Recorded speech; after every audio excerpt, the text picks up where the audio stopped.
Okay, I'm alive. I like gasping, like I just died, and then I come back to life as soon as I begin to inhabit this form.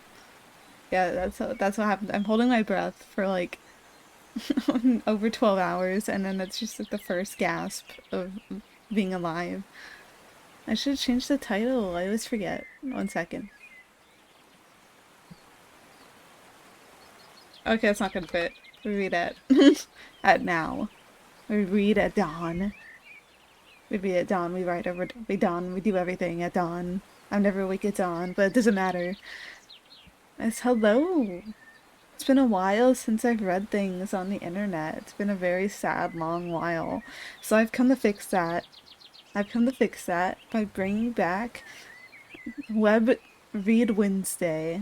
If you are unaware what that is, uh, last time was like a couple months ago, I think, where I would just like find stuff writing on the internet and I would read it and be like, wow, that's so cool, and just like a little discussion, just hyping people up basically, and checking out new works, little obscure works out there. And that's basically the thing I did for a little bit, and then I took like a little break, and then I was just kind of experimenting with stuff for a little bit, and then I kind of put it on the back burner because like I was busy and didn't really have time to like seek out new stuff.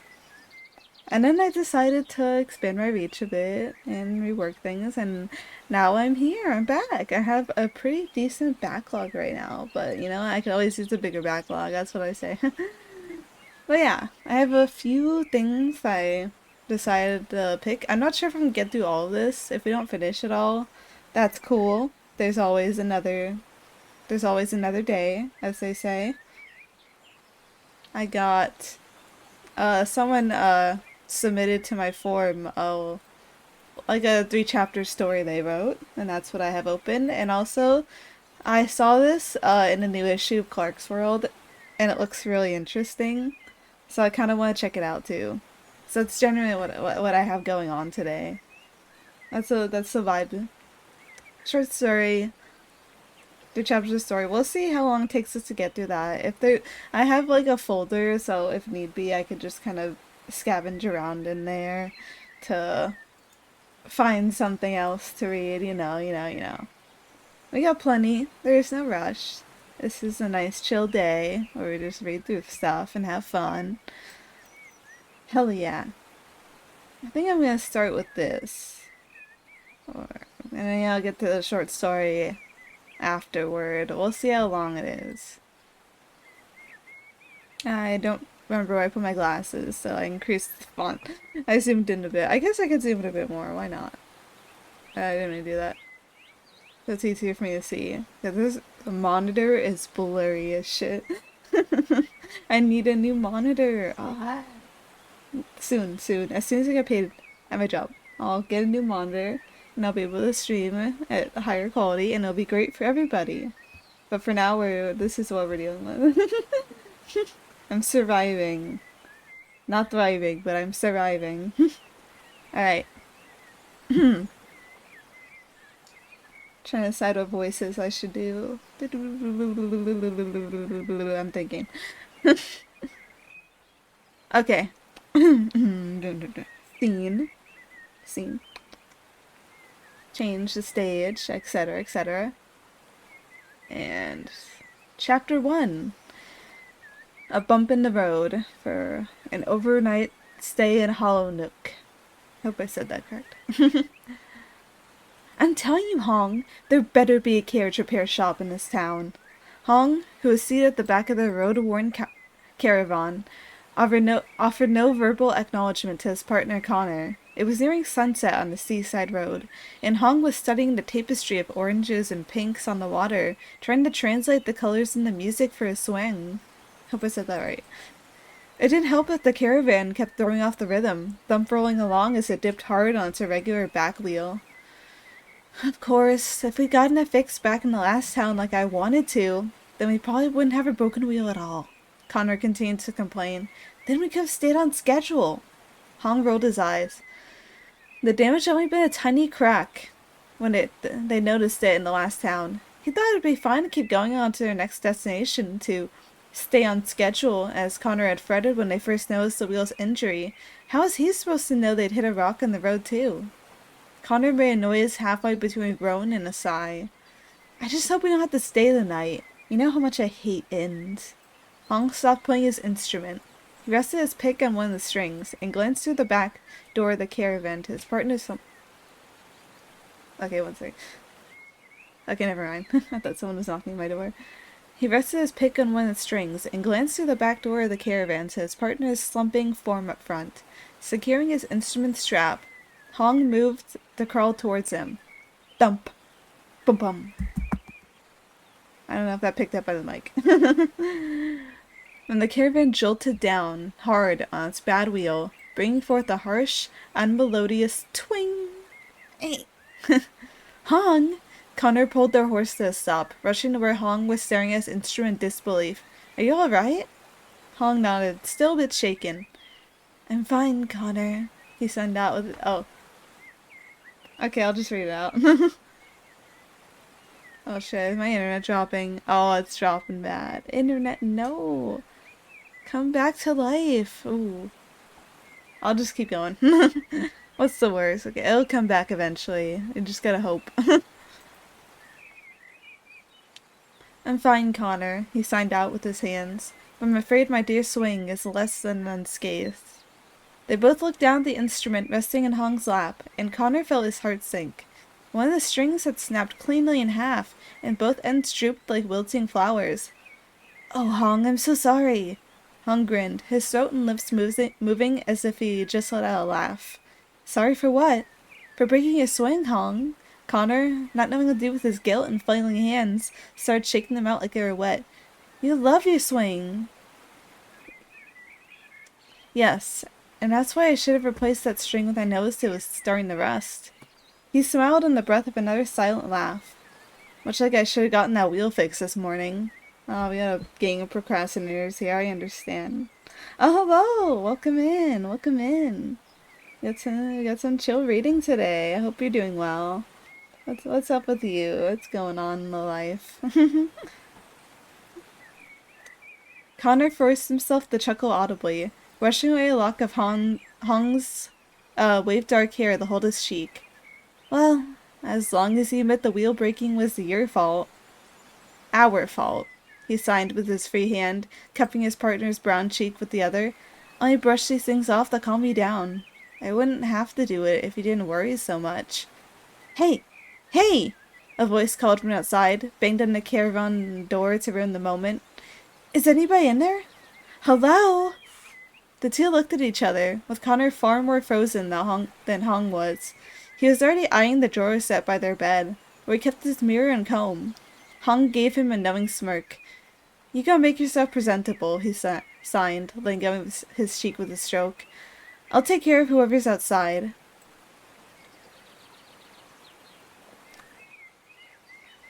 Just survive at work eating breakfast. Hell yeah. Get that bread quite literally. Yummy. Hope you're having a good breakfast. Yeah, just a good meal to start off the day strong. Connor returned Hong's gesture, mouthing a thank you before running to the drawer. Hong chuckled silently to himself as he gently put his swing to the side and found their visitor already waiting for them beyond the door. "Oh, there you are," the chipper young fellow greeted. Their cap lopsidedly shading their face. "Sorry to bother you. I just saw your caravan parked on the road and your horse saddled up with no one in sight. Wanted to make sure you hadn't been abandoned." "It's quite all right," Hong assured with a smile. "I appreciate your kindness and concern." How'd you know I'm being I'm psychic. I tapped into my latent psychic abilities and then peered into the shared plane of existence that we all have, the unconscious realm, and then I realized you were having bread. That's how I did it. It's kind of a special power of mine. I don't share it with everybody, you know. The young fellows squinted, their focus placed squarely on Hong's hands, until a candle finally lit in their head. "Oh, you're using hand speak. Sorry again, I generally need a moment to catch that kind of thing. I know enough to get by in my line of work, but sad to say I'm not as fluent as I'd like to be." "It's alright," Hong commented, slowing and simplifying his signs so his conversation partner could better follow along. "Have you tried practicing it? It's not too hard to learn." "Really? I mean, I have heard that." The fellow suddenly turned sheepish, messing up their cap further while reaching to scratch their neck. "Though I don't know how simple such a thing would be on the road. I travel a lot, you see. Work as a taxi driver. In fact, I only just got into town and stalled up my horse when I saw your caravan just sitting there. Was why I was around in the first place." "Well then, why not practice when you're not on the road? I prefer to practice with my book at night when we stop to rest." "Ah, so you do use a book." Hong's smile slowly faded into a look of concern. "Is something the matter?" "Well, you see, the book part's actually quite a bit of a problem." The fellow's hat drifted down to now completely cover their face. "It's not that I don't like books. Far from it. It's just that I've been working for, well, as long as I could work, I reckon. I've never gotten the chance to be around them all that much, so, you know, haven't had the time to understand them much." Hong uttered a voiceless "oh" to himself. "Would you like to get better at understanding them?" "I've wanted to, for a while," the fellow admitted, finally adjusting their cap out of their eyes. "It's something I hope to get around to, one of these days." "Well then, why don't you ask someone to teach you?" For the first time since his conversation had started, the talkative fellow had fallen completely silent. From the glimpse Hong could make out beneath their hat, their face had turned red. "Good evening!" Connor finally burst out of the caravan just as Hong declared the conversation dead, his hair looking only marginally neater than it did before. "I hope I'm not interrupting anything." "Oh goodness! I didn't realize there were two of you in there." The cat fellow jumped right back into talking as if nothing had happened. "Are there any more by chance? I know some caravans can house quite a few folks." "Nope, just me and him." Connor stepped off the caravan's platform, holding out a hand to shake. "Connor Elmpy, actor extraordinaire. I see you already met my partner Hong, the Bard of Brilliance. I missed my delivery. The Bard of Brilliance." "Well, it's a right pleasure meeting both of you." The fellow instantly took Connor's hand, and held out for a second for Hong to shake as well. "Sorry for not asking for your name before. Guess I got so caught up in conversation it slipped my mind." "Happens more than you think. Anywho, you can call me Pip. My name's Pippin Puck, but everybody I know calls me Pip." "Well, it's a pleasure to meet you as well, Pip," Connor affirmed with a final firm handshake. "Say, while we're here, could you be so kind as to direct us to your local carriage repair shop? Our caravan hit a sizable bump in the road, so we're in need of someone who can swap out our wheel." Connor glanced up at the ever-reddening sky, preferably quickly. "Oh, your wheel's broken?" Pip's eyes widened at the splintered wheel, very clearly having just seen it for the first time. "Oh, of course I could tell you right where to go." The squeaky wheel's just the place for carriage repairs. They'll have it fixed in the flap of a gull's wing. Great, that's wonderful, but could you take us there instead? Oh, take us there? Connor insisted. Not to be rude, but we prefer not to stay the night, and we do have a tour schedule to maintain. Oh, there's no need for that, Pip chirped, pointing down the road into town. It's right over there. Both performers traced the direction of Pip's finger, landing on the third shop on the left, a carriage repairs, not more than a few paces from where they were all standing. Oh. Connor's face grew a bit redder. Thank you, Pip. They look stupid. Connor looks stupid. Didn't look at the signs. People don't look at signs, so people don't really look at directions. I tell people things are down the road and they're just like look so confused and sad. And it's like I understand on some level. It's like, down the road can mean a lot of things. But when I say just like a few buildings down, I assure you, I promise it is in fact just a few buildings down. You don't have to worry. Yup. The peach-skinned repair woman clicked her tongue. That's gonna be an overnighter. An overnighter? Connor sputtered out. How's this going to take all night? Well, we don't have any wheels of this size, so we're gonna need to fashion a new one. She patted down her pants as she got up from inspecting the carriage, dusting off the road dirt. That's gonna take several hours. And then we'll need to glue the spokes in, and they'll need to sit for at least the whole rest of the night to dry fully.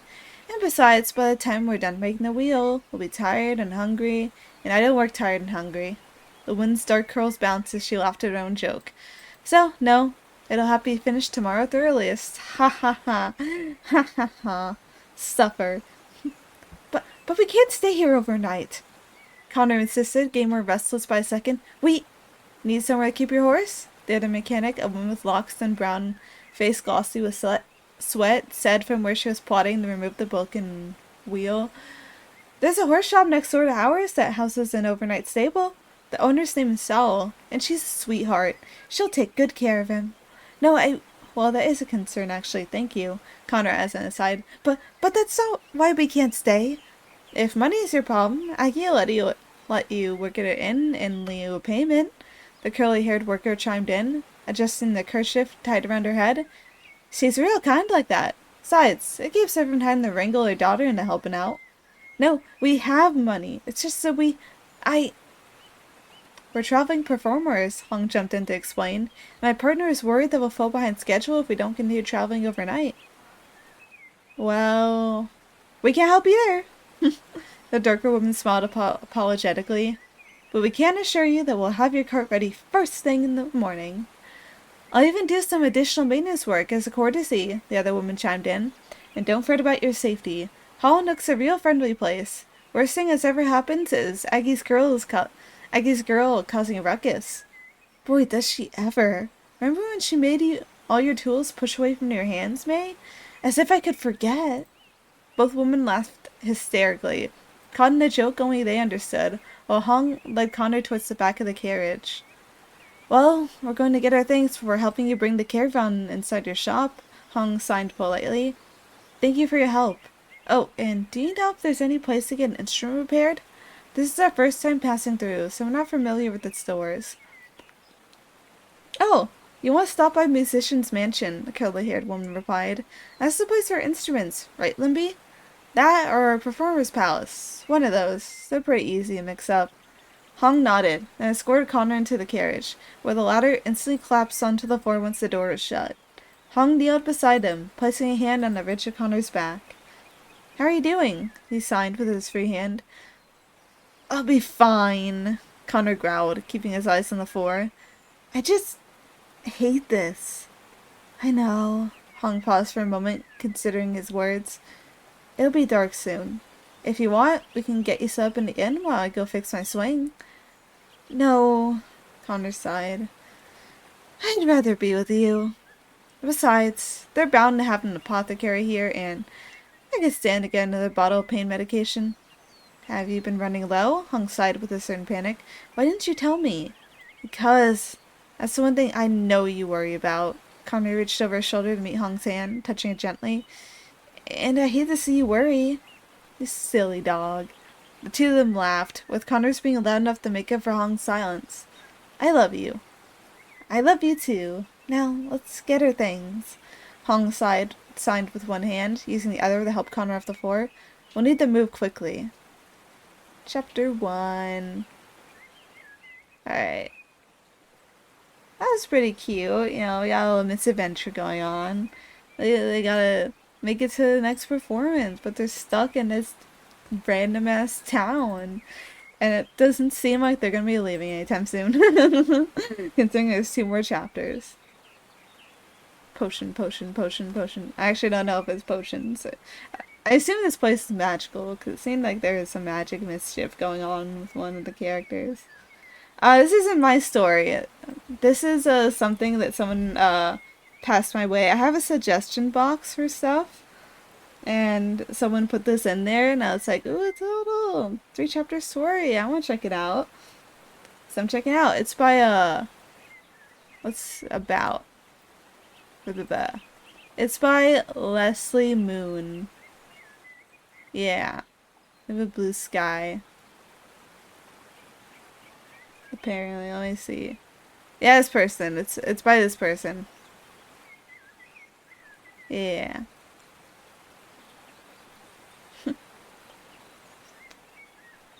Just making it clear, not my story.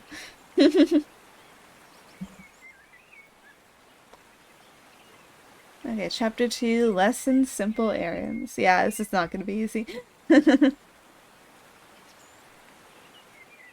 I'm glad Curry seems to like that lady, Hong remarked as they left the horse shop. You know how temperamental he can be. Connor nodded, but his attention was less on Hong's hands than it was on his swing. Hong had slung the instrument across his chest to keep it close, making the broken string all the more obvious. You know, I actually don't know what a swing is. Time for Google. Oh, that's pretty. That's a very pretty instrument. I see, it's like... I figured it was a string instrument. It's pretty. I like how round it is. Hong had slung the instrument across his chest to keep it close, making the broken string all the more obvious. Well, I hope your swing is less, temperamental than him. Greensea. Of all the jokes he could have tried, he had to choose the one that immediately tripped and fell on its face. He suddenly felt a hand on his shoulder and jolted in fright, until seeing it was only Hong. I like your jokes, he signed with an amused grin. Especially when they're bad. Connor, either in spite of or out of embarrassment, burst out laughing. It was pretty bad, wasn't it? He wheezed, butting his laughter for words. But I'm glad you liked it. I really, really do. And I'm glad I got you to stop feeling guilty about my swing. Hong signed past his own silent coughs. That's why you're making terrible jokes in the first place, right? Yeah. Connor finally calmed down enough to catch his breath. You know me too well. And you know what my swing breaking is. My fault. Hong executed the signs more forcibly for emphasis. I didn't get the wheel repaired. I didn't replace the strings. I didn't do what I should have done. My fault.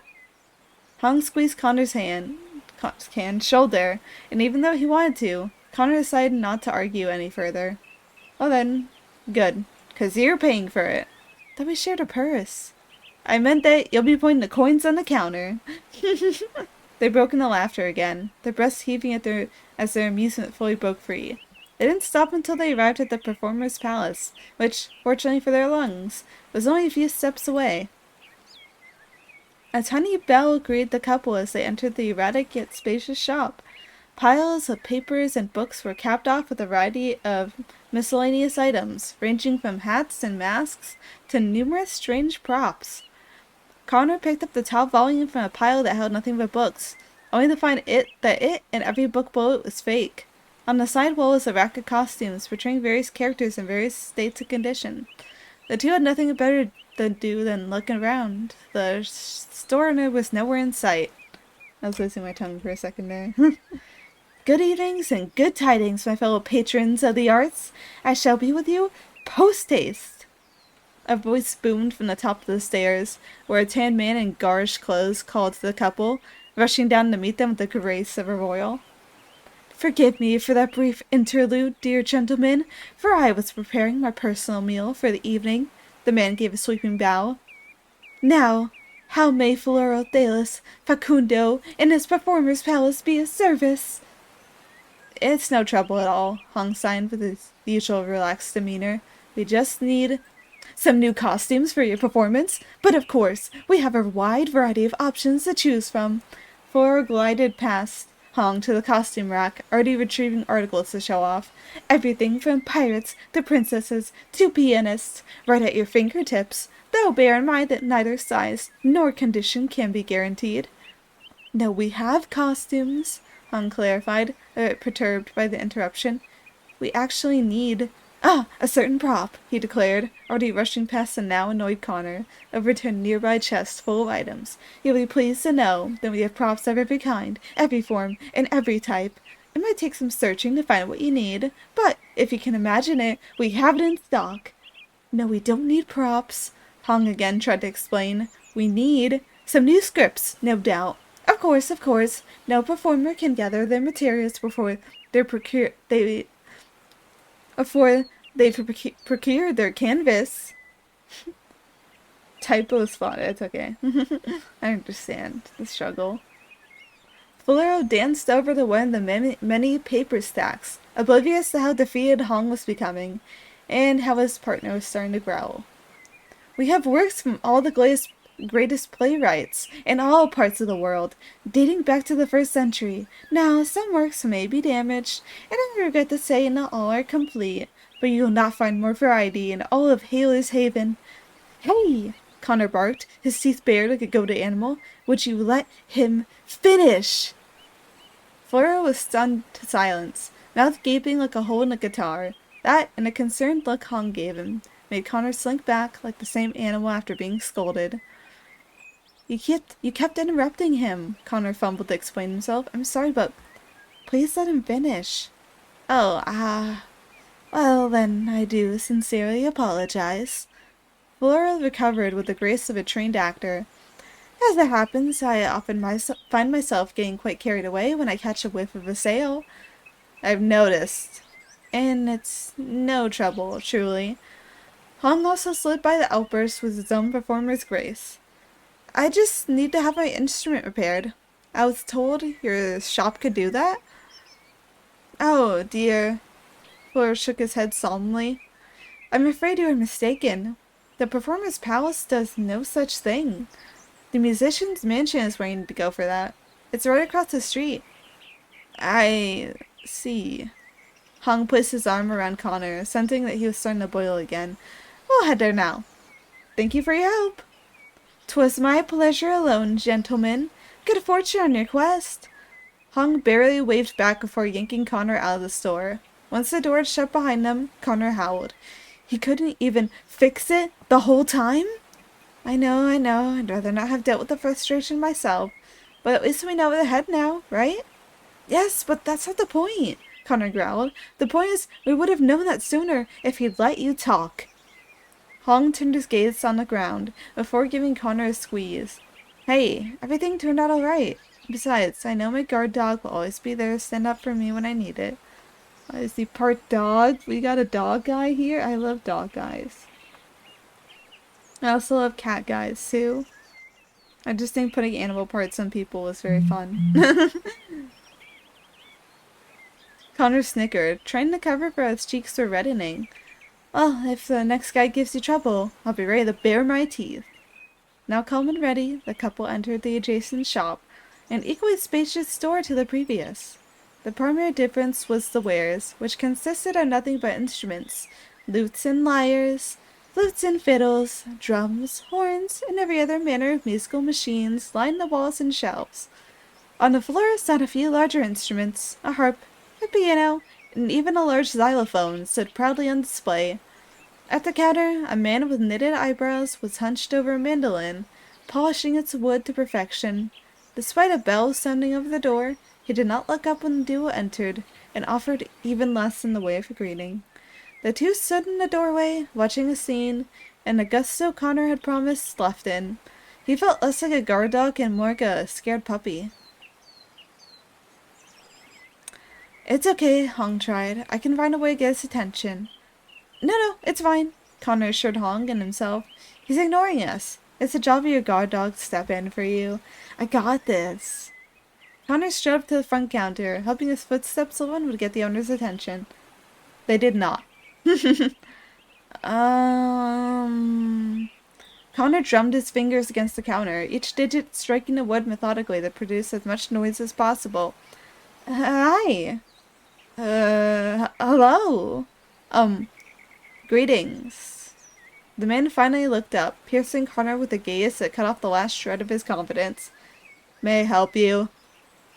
Well, you see, we ran into a bit of trouble on the road, and, I can use my help repairing my swing, Hong took over, tapping Connor out of the conversation. I broke one of the strings. Would you be able to replace it? A swing, huh? The shopkeeper's eyes turned from critical to curious.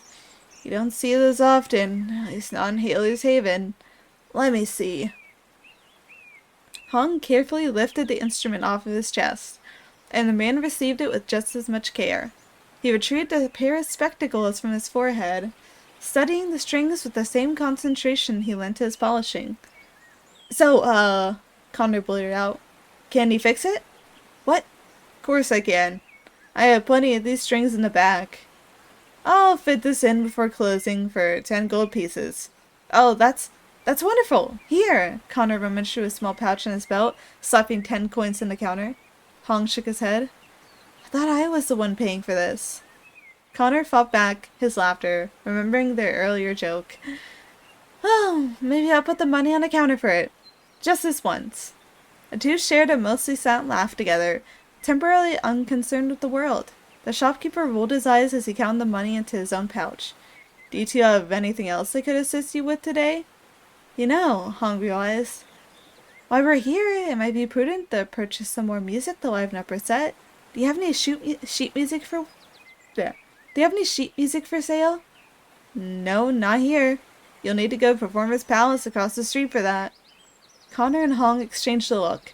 That's quite alright, thank you. Have a lovely evening. I'll be back for my swing in the morning. The couple exited the store, Connor sighing as soon as the door was closed. We're not going back to the other place, right? Not in the slightest. It'd be too much hassle. Hong himself now sighed soundlessly, glancing at the darkening sky as he did so. Besides, the sun will fully set soon. Yeah. Connor grimaced at the bits of purple peeking out beneath the sky's warmer hues. Let's hope the apothecary is a bit more straightforward. To Connor's great relief and fortune, the town apothecary was far simpler than their previous encounter. It was a cramped place, with most of the floor space taken up by cabinets filled with bottles and elixirs, but that limited breathing room was easily overlooked by the travel time. The shop was only a few doors down from where they just left, and a few measly paces from the town inn. To Connor's horror, though, there was already someone in line when the two entered. I see this is a very small town. Yeah, that's a vibe. It's been a while since I went on a family vacation. But, like, I think this is back. I know it was like 2021 or 2022-ish. I remember because I got COVID. It was the one time I've gotten COVID, I think. That shit knocked me out for like a week, but, we went on vacation, and it was like a bit of a traveling kind of thing with me and my mom and my dad. We went to like a few towns, like a few historical towns. And I remember we went to this one that had like a whole like shooting range and like all these old timey buildings and a bunch of like a haunted house and stuff like that. And we went to a few like stores. They sold some souvenirs and some weird stuff. One of them had like, you know those like gag sodas that sell like like ranch flavored, dirt flavored, all that weird stuff. They sold them there. I didn't buy any because I'm scared. I'm scared. I can't do it. Ranch soda ass. What does it even taste like anyways? Yeah, it's outrageous Lexins, that thing. The bacon soda, the buffalo pumpkin. Yeah, pumpkin pie doesn't sound like a weird soda flavor in my opinion. That sounds pretty good. But yeah, they had those there. I was like, damn. But that's what came to mind. Like, like, it's so tiny. It was really just a strip of land. Like, we just drove up there, parked around, we just walked through the whole thing. It was, like, not that long. Little towns. My mom really liked all the antique stores, so she was a bit of a knick-knack creator, creator, collector for a fair bit of time, but those days passed because now we have too many knickknacks. Too many. She's been cut off. Bitter. The customer, a stern-faced lady wearing wearing the apron dress and white cap of a nurse, led with a voice as accurate as the counterman's name. I said that I need that healing salve punishment delivered to the infirmary by yesterday, did I not? You did, Barlow. The grizzled man conceded through gritted teeth, but I'm still waiting for Basil to deliver those comfrey leaves to me. I cannot make the salve without the comfrey. If I recall correctly, that was the excuse you gave 2 weeks ago. Well, I can't control the rate at which Basil grows its herbs. I need that salve, Bitter. And from what I recall, no one's had an injury that'd require it. Why do you need it right now? Because some of us like to be prepared, Bitter. The pair kept going on, and neither Connor nor Hong said anything as they watched. Connor's lips twitched as if he wanted to say something, but his anxieties let him do little else aside from scratching the back of his hands. Hong, meanwhile, searched the stuffy store, trying to find a bell or a chime or something to get the owner's attention. What he found instead were 2 small children, playing underneath one of the shop's many cabinets. They were a young girl and a boy, dressed in old clothes stained with their adventures. The pair were bent over a game of clay marbles and were whispering giddily to each other. Yes! The boy exclaimed as he hit 3 marbles out of the chalk-drawn ring. That's 3 points! Lucky shot, Kit, the little girl said with an air of rivalry. But not lucky enough. Watch this! The girl flicked her shooter marble into the ring, but just skirted past the large cluster of marbles she was aiming for, flying away and hitting the cabinet's leg. The boy snickered. What was that about not being lucky enough, Rosie? Shut up! The 2 children fell into a fit of giggles, and with their game in pause, Hong decided to approach them. He lightly knocked against the shelf with its index knuckle to get their attention. Excuse me, he started signing. I'm sorry to bother you, but I could use your help. The children stared at him for a moment before a flash of realization came over the boy's face. Yes, sir, the boy signed back. What do you need? Oh, the girl's son realized. You're doing that hand-speaky thing. Yeah, the boy beamed with some pride. Mama sometimes has to take care of people who can't hear or talk or understand us speaking very well. So I had to learn hand-speak before she'd let me help at the infirmary. Is that your mom up there? Hong asked, pointing at the woman who still hadn't stopped arguing with the shopkeeper. Yeah, the boy spoke freely and reserved. Realizing that Hong could hear him. Do you need something from Mr. Bitter? I could probably tell my mom you're waiting. I can let my grandpa know too, the girl perked up like a daisy. Kit's mom and him get very silly when they fight. They barely notice anything else going on. Time to rob them. I mean, what? The children instantly ran to the side of their respective elders, the boy tugging at his mother's dress skirt, and the girl pushing past the counter door. They each whispered something to the 2 adults, and they both looked past each other to Connor, who was still standing to the side like a tree.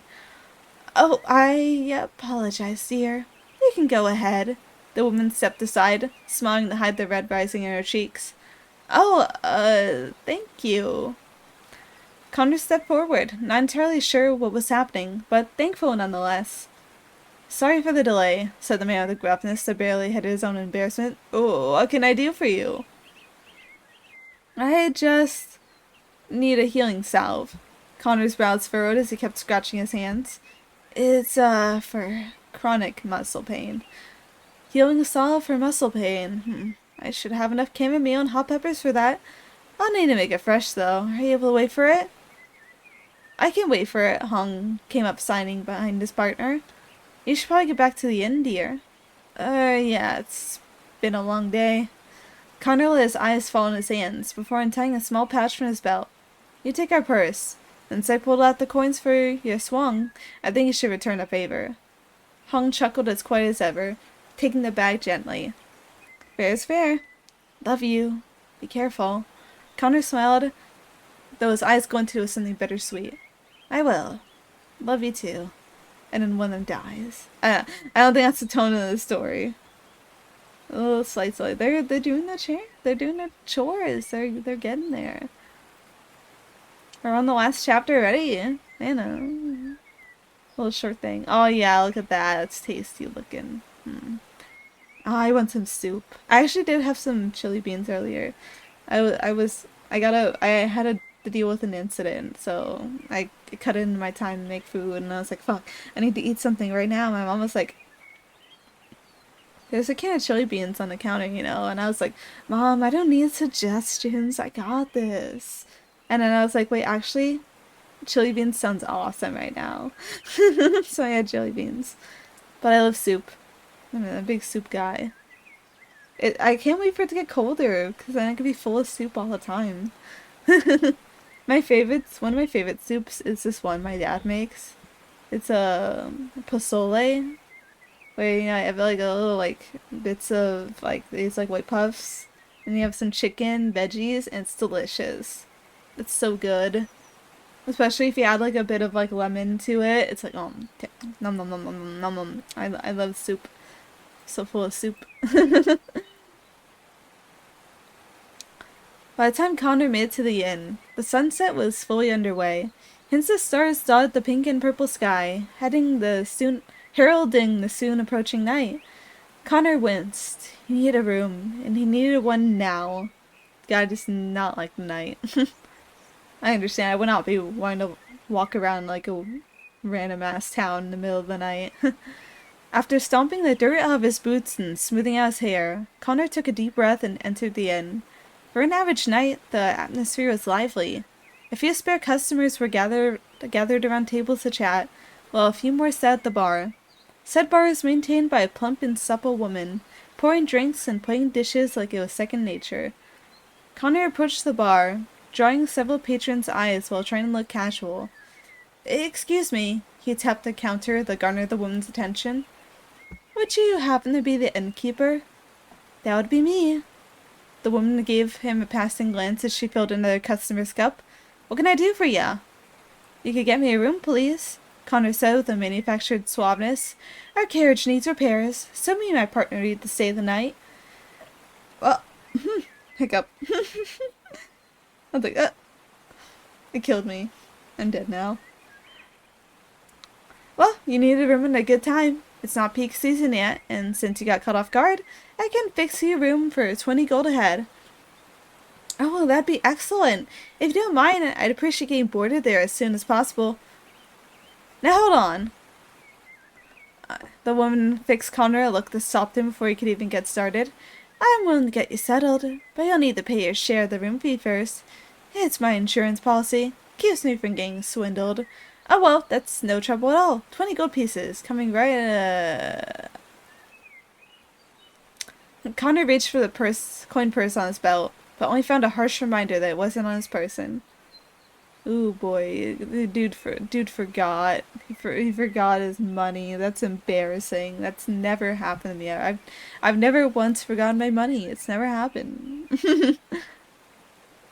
I'm ever so sorry about this, but my partner actually has our purse right now. I'm sure he'll be willing to pay for both of us once he gets back, so if I could please... No. Sorry, but no. The woman sighed, turning back to her work of cleaning out used drinking mugs. I know you must be tired, but my policy's a strict one. You can't get a room until you pay one way or another. That's firm and final.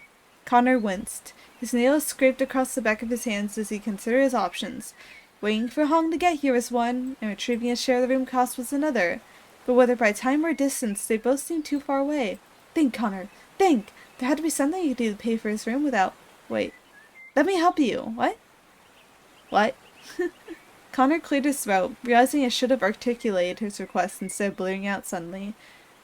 For my share of the pay. The ladies at the carriage repair shop said I could help you around the inn and leave a payment. Unless, of course, my partner gets here soon enough to make up the difference. The innkeeper fixed Connor with a long, hard stare.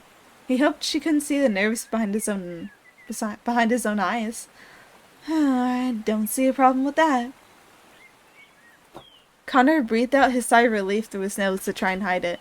He missed a slight quirk in the innkeeper's brow as he did so. If you know your way around a kitchen, I could use your help making meals. Otherwise, you're free to clean and wait tables. No, I could work the kitchen. He found himself perking up like a dog at the word dinner. Just tell me what to do, ma'am. The innkeeper led Connor behind the bar and flung the door of the kitchen open for him. It was a small, stuffy place with an old fire stove and counters nicked and battle scars. I got a soup that needs repairing. All you really need to do is fry up some cut bacon in the pot, chop and then add the vegetables that are out, and pour in the stock. Simple enough for you? More than simple. Connor mused with the confidence that, to his own surprise, actually felt genuine. I'll have that prepared in the flap of a gull's wing. Miss Mary, she answered with an amused smile. Like the name of the inn. Miss Mary! He nodded 3 times, perhaps overcompensating for how foolish she felt not putting that together sooner. Understood, Miss Mary. Let me get started, Miss Mary. With nothing more than the shake of her head, Miss Mary left to entertain her guests. Connor allowed himself a proper sigh before getting his bearings and finding everything that he needed. Okay, a pot, bacon, need some butter. Connor worked and moved methodically, cutting up and frying up the bacon in the pot without a single misplaced finger.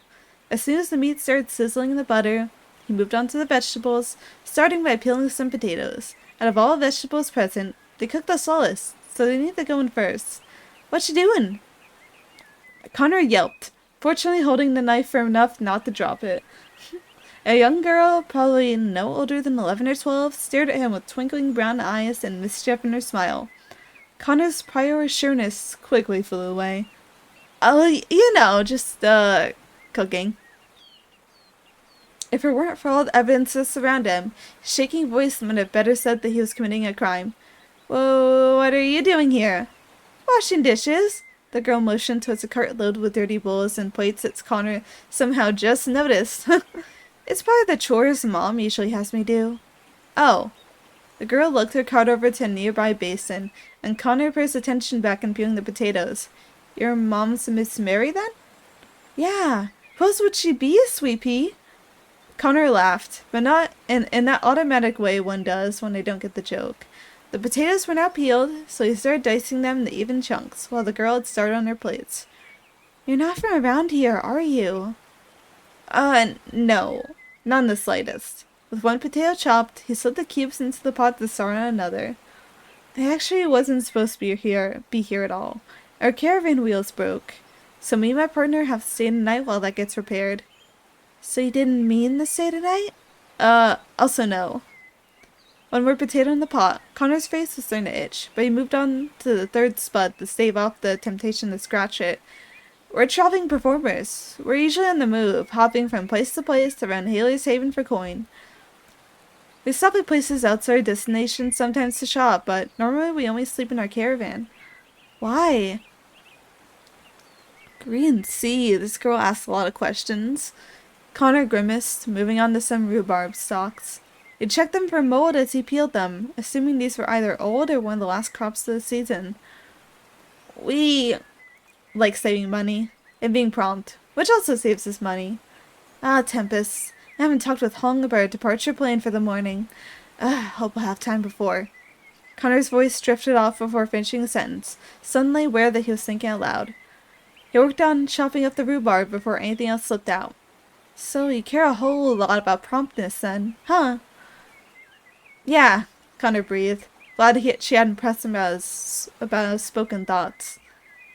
My goal is to leave as early as possible tomorrow morning, preferably just after sunrise. I see. The girl spoke like she was nodding to herself, though Connor was far too focused on getting the lone onion prepared to pay it much mind. And you said it was your wheel that was broken? Yes, I did. Onion now chopped, Connor scraped the veggies into the pan and sautéed them a bit, finally allowing himself a face scratch. It was temporary relief, but relief nonetheless. Do you know where your mom keeps her stock? No need for that, the woman herself said as she entered the kitchen.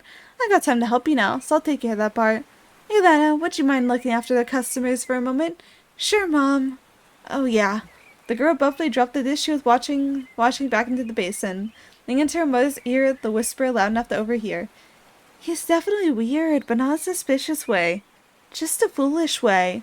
With a smile that gave away she meant to be that loud. She headed for the door as if her legs weren't nearly fast enough for her. Miss Murray chuckled. Ah, Lena, hope she didn't give you much trouble, and I apologize for having her look after you. I had a few bad run-ins in my time, and your nerves may be a bit too cautious. It's fine, Connor stammered out, scratching his face again. I try not to let them show too much for a reason. Miss Mary smiled to herself, but said nothing as to why. Let me get the stock and seasonings. Would you mind plucking some cabbage for me? Not a Ow! Connor flinched, having scratched a bit too hard at his cheek. A tiny streak of blood now dribbled across the side of his face, speckling his sharp nails. Just let me scrub up into your basin first. As Connor went to wash up, Miss Mary retrieved some beef stock from nearby, pausing to check the pan before pouring the liquid in. Your choppings are rather clean, she remarked with some astoundment. Are you quite familiar with cooking? More so raised by it, Connor corrected, finding a couch to pry the leaves off of. My family owns a restaurant in Waving Pine. It's a big trading city in Crate. I'm familiar, dear, she assured as she pinched a bit of salt into the pot. I've met folks from both the island and the world over. Any place I haven't met a folk from. Their mother, or her mother, or their mother, or her mother's mother did. We take as much pride in keeping records as we do in keeping our inn.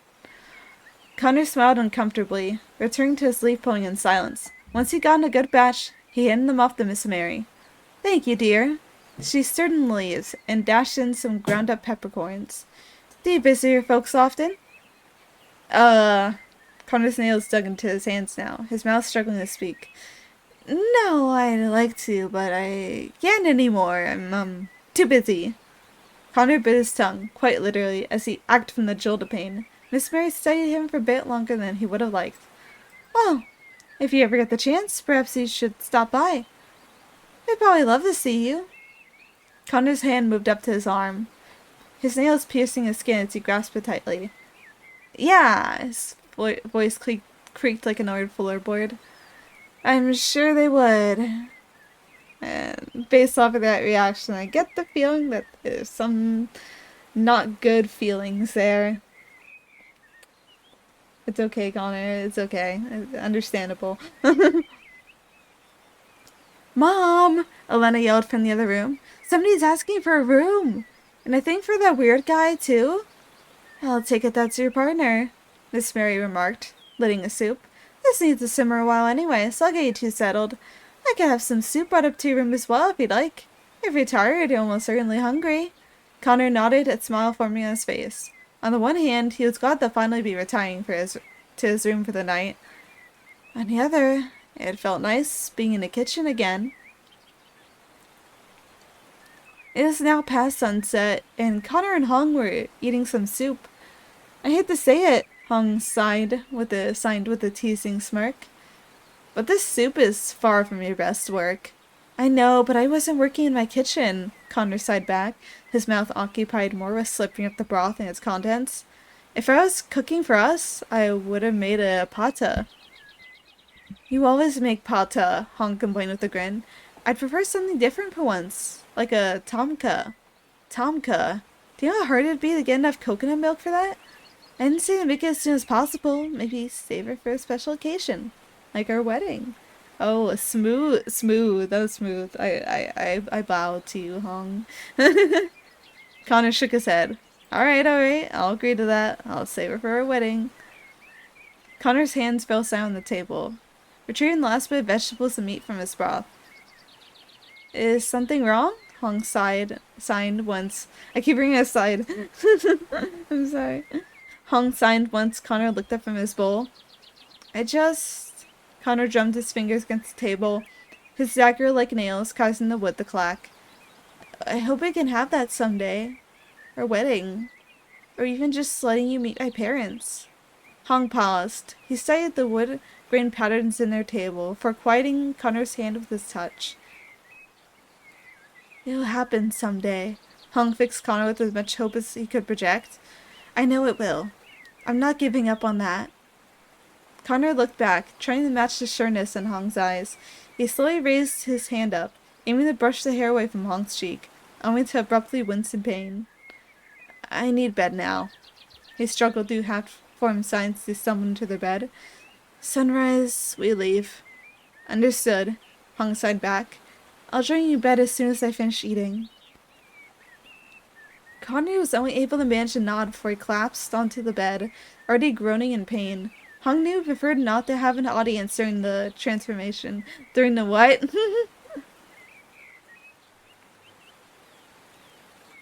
Oh shit, is he a werewolf? Is this a werewolf thing? Oh, that makes sense actually. That would make sense. That would make sense. Considering all the like dog imagery, I was like, oh, he's just a dog guy. It's just a dog guy. No, this is a werewolf, isn't it? We're dealing with the. Oh, that's cool. That's kind of sick. I'm more of a vampire girly myself, but that reminds me of a really funny story. But I'll share it another day. I need to share it seasonally. I think I'll share it on like closer to Halloween because it's kind of it's vampire relevant, but it's really funny. Just trust me. Knew he preferred not to have an audience during the transformation and kept his eyes on his food until it stopped. By the time it did, the soup was long gone, and he was merely pretending to eat. Hung waited a few minutes before heading to bed himself. He tucked himself in, blew out the candle on the nightstand, and began running his fingers across Connor's fur-covered head. This had been their routine for 2 years now. 2 years of travel, silence, and pain. It was worse for Connor, Hong sometimes thought, as if that made it any better. Seeing Connor hurt so much and with such regularity was the worst part. Hong glided his free hand down the length of Connor's body, black and fuzzy like a shadow. Hong's hand wrapped around his form, until the hand became an arm and the wrap became a tight hug, one that fixed Connor against Hong's chest. It would happen someday, Hong repeated in his mind as his eyes grew dimmer against comfort at Connor's back. They'd get their happy ending. That was an interesting little story. Yeah, I would love to see more of these characters. I've read this article before. I've seen this person's blog post before. I would like to see these characters in their own like little story personally. I feel like they could do like a little like like a little like maybe like a novella length thing about them. 'Cause that was pretty sweet. I like that. If you ever see this author do another story of them, I demand it. I would like to see it personally. That was really cute. I didn't see it like the werewolf thing. Even though they were doing the dog thing, I thought that was just like a fantasy part of the fan. Like, oh, dog people, boom. But then there's like, and also the tying of like the chronic pain to like oh the werewolf transformations. I see now, and that's probably why they're always on the move. There might be some kind of like trying to keep it secret thing. That's why they always sleep in like a caravan to avoid suspicion and stuff. It's all coming together. It's all coming together. I wonder why it was up with the family though. I'm curious about that. I saw this a while back.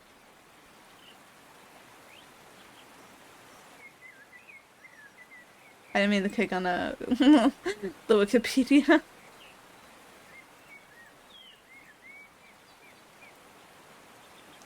Interesting. Alright. We finished that. That took an hour, wow.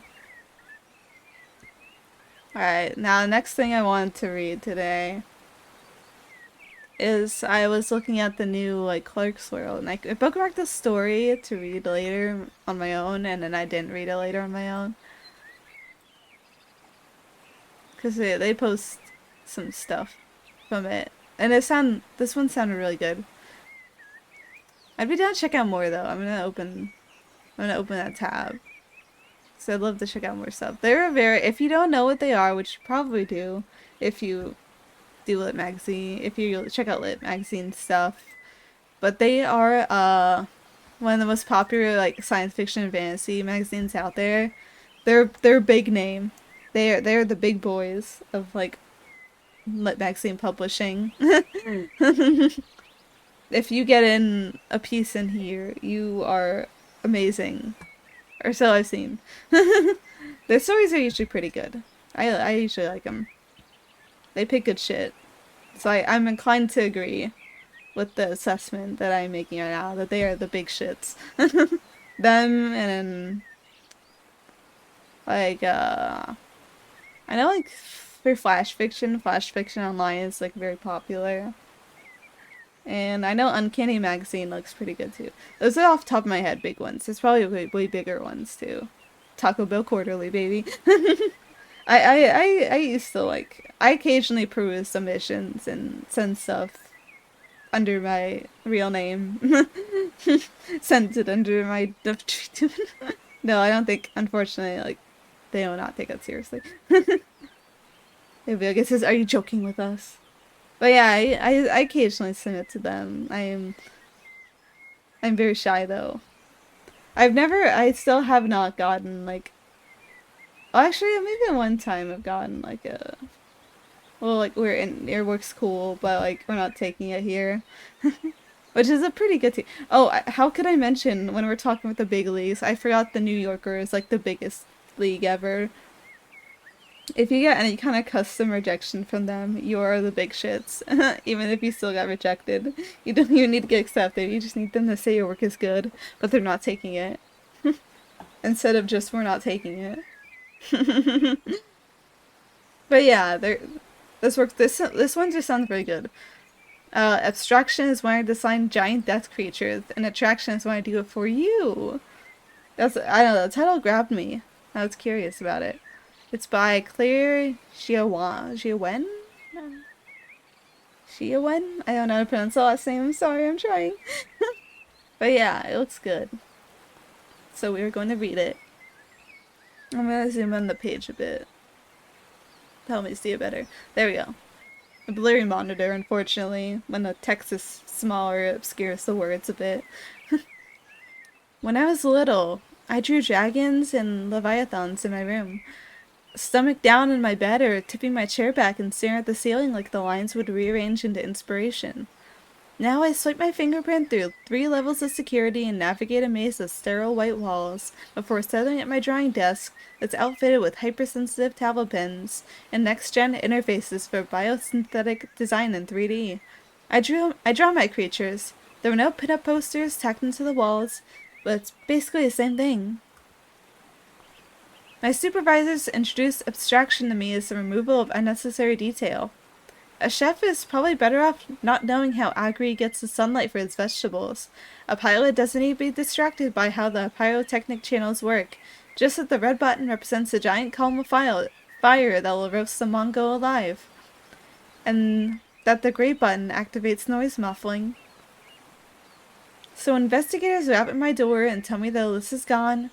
I don't think of the way my sister pasted my abandoned drawings all over her wall because she didn't want them to feel loved. That was a long time ago, anyway. I just say, sure, let me get my coat, and could you please wrap this up before tonight? I want to catch Valentine Golding's fight, and I have a date after. Thanks. When she lets me into her apartment, Val's still sweaty from the evening's fight, and maybe the gauntlet of interviews and the flashing cameras after, asking about her mentality and whether she's got anything going on with her co-pilot. Goodness, you make such a handsome pair! Her veins still glow green from where she jacked into the mech. Heard something interesting, Fiona, she says. She pulls my shirt open, doesn't glance at the buttons skittering across the moonlit floor.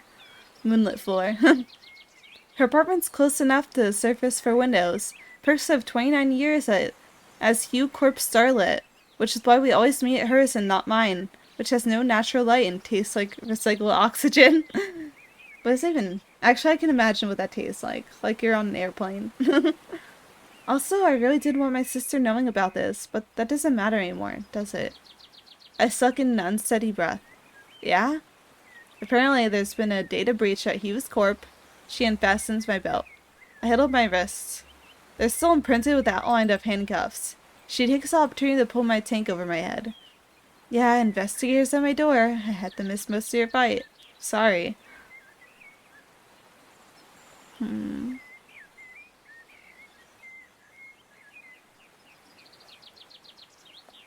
reading back of it.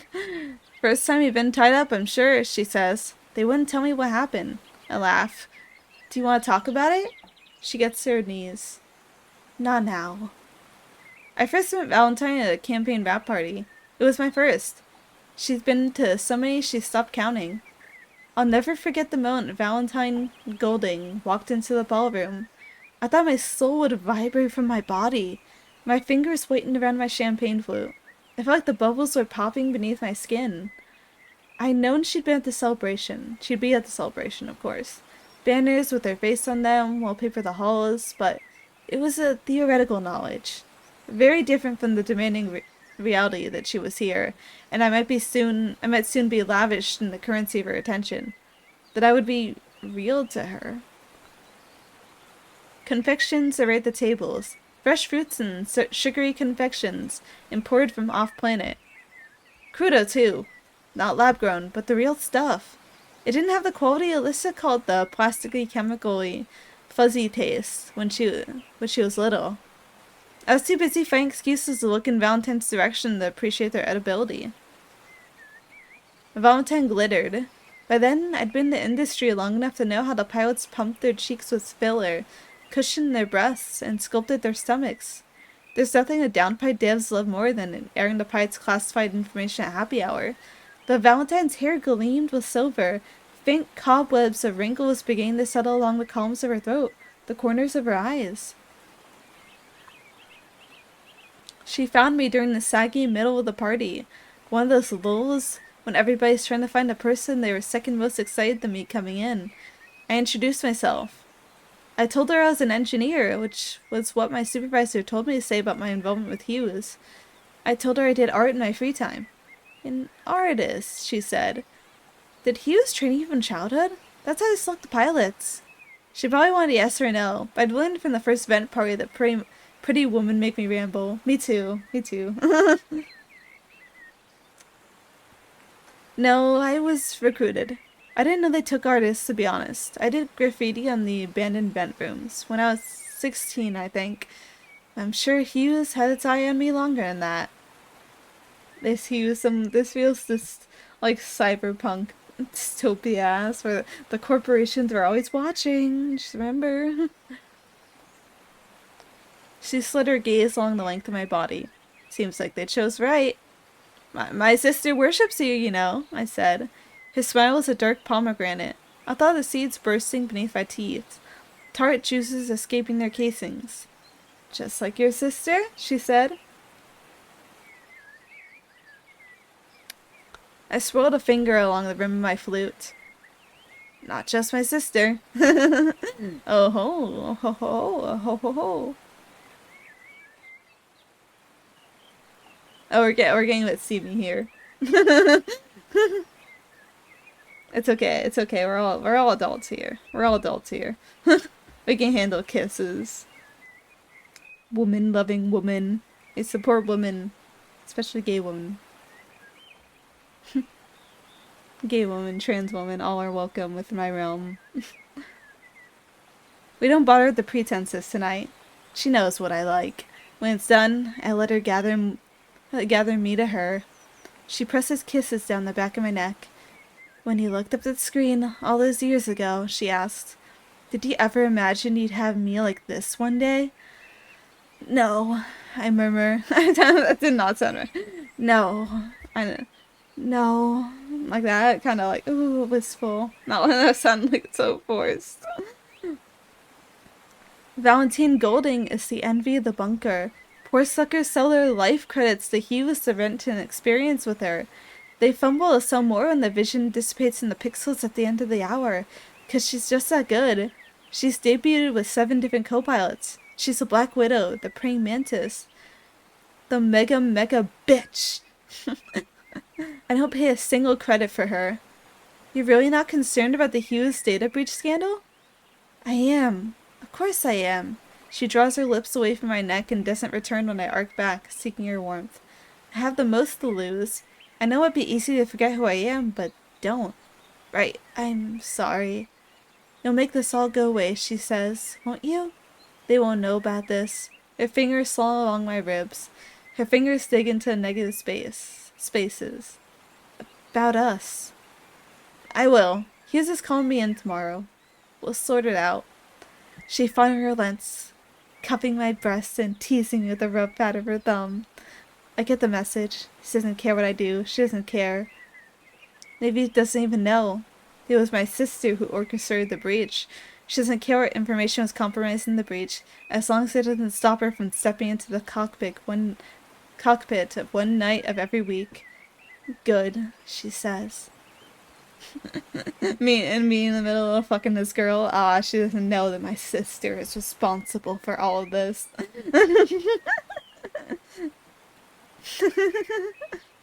Teehee. Val lives pretty close to the Hughes headquarters, which means I get to sleep in. I do some sleeping, but mostly take the time to admire the way the dawn light refracts across the human architecture of her face. She was recruited because they wanted something unique, I heard. Striking, because the previous gen of pilots had been pretty. I tabulate every new line coming across her cheeks. They usually get airbrushed out in the ads. She almost hadn't let me sleep over the first time we did this. We had our fun, and she didn't seem like the type to cuddle, so I pulled my clothes on, and she watched me with cat-like eyes until my shirt was almost buttoned up, and then she said, "You're an engineer, aren't you? I was wondering if you could add a violet flame to the Listia Delta. It's my favorite color, you know." I understood what she was asking. Multicolored flames meant flashier fights, meant more experiences, so it meant a happier Valentine Golding. I can look into it, I told her, and she smiled sweetly and murmured, "Come here," and let me sink into her warmth. Eventually, I disentangled myself from the memory in my limbs from hers. I'm scared I'll wake her up, but she doesn't stir as I shuffle for the spare uniform I keep in her living room closet. Last night's fight must have really worn her out. I still remember when she could do a battle every night. I make her coffee before I slip from her doors. The walls of her bunker are paneled in screens flashing replays of last night's fight, the Telesto Epilsun versus the Nine-Headed Serpent Tiger, or advertisements featuring Val with the newest IV therapies that only top bunker elite can really afford, Val grinning beside the experienced clone of herself, Val showcasing the newest patch of playable characters in the mecha video game the kids are always playing, and, like I said, no wrinkles. I don't begrudge the children who stand transfixed, pointing and asking their parents if they can be pilots too. Val's fights were the only evenings my parents didn't fight. Ma, Pa, and Alyssa and I huddled around our grainy TV, and nobody shouted at anybody when Valentina Golding was on screen. There were 3 layers of security today, same as yesterday and the day before. But while the engineers and composers get to walk on through, shooting me dirty looks through every gate, a synthetic has to manually retrieve me and buzz me in. Alyssa stole my credentials to get access, after all. Alex's waiting for me when I'm finally in. He jerks his head to me, and I fall in stride beside him. He's been pleasant to work under, and I'm grateful it's him doing this part. "Did you see any signs of renegade activity?" he says mildly. The investigators had asked the same. It was why they had handcuffed me.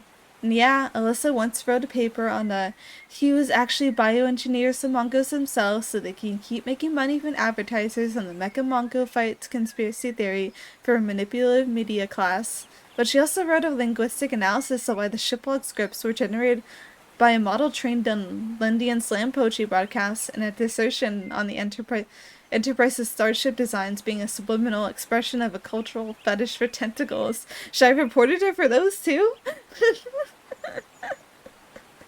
I kind of want to read that dissertation on the subliminal expression of fetish for tentacles, honestly. That sounds interesting. Show me the link. That's funny as hell. I like the sense of humor here. I give him an abridged version of this. There's one in every generation, he says. You've learned your lesson, I hope. I thought you'd be more severe about this. What'd she steal? Some next-gen mecha designs that'll make people more excited for our next campaign? And your sketches. The mangas that have already been released, we can pass off as fan work. And the ones that haven't, will simply not send in the print. She could try to leak them. We've got our eyes on every Cloud Lake she could upload them to. What will they do to her? They'd find her. She can hide, not here. Imagine they'll make an example of her. String her up somewhere or inject her. They want a general broadcast. The Bunker State will have everything under control, like always. He smiles like it's a joke, because it is. Hughes pretends it's beholden to the Bunker State's regulations and transparency clauses, but X925's main export is a giant mech fight. Civs all over the galaxies pay for streaming rights. The Bunker State doesn't exist without Hughes. Without us. Now come into my office.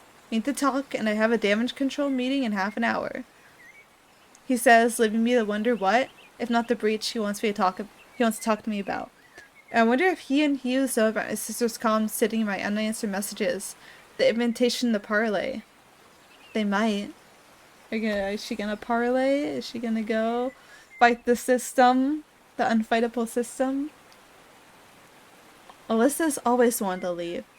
Find a planet with adequate refugee protections in the Oculin system, or even Cat's Eye. Even with all Mon Pa's life credits, though, we couldn't afford the ticket off planet. Nobody can. The Bunker State says transportation costs will go down as soon as the surface is safe for human habitation, and insurance isn't so high for the vehicles to come to X925. Nobody saves up to leave anymore. Alec pulls up my recent Mongo designs on his panopticon it screens. Some of my best works, really. A three-legged crow with razor feathers, a phoenix whale duo, one that blasts fire and one that bursts water, a Custacrine modeled after Tentorian system acid dwellers. Some have been sent to the flesh printer, some haven't and never will now. I've heard a lot of Hughes new hires have breakdowns when they find out that the Mongols aren't some rabid megafauna indigenous to the planet. That the truth is, Hughes develops synthetic intelligences and plants them in 3D printed biomatter husks. It's particularly upsetting to some newbies that Hughes outfits the monstrosities with pain receptors to make for better TV. I guess if I were a moral philosopher, I'd also argue it's adding unnecessary pain to the universe, but I'm an artist, and it's hard enough for us to scrape by without making adultery. I don't remember how to say this word.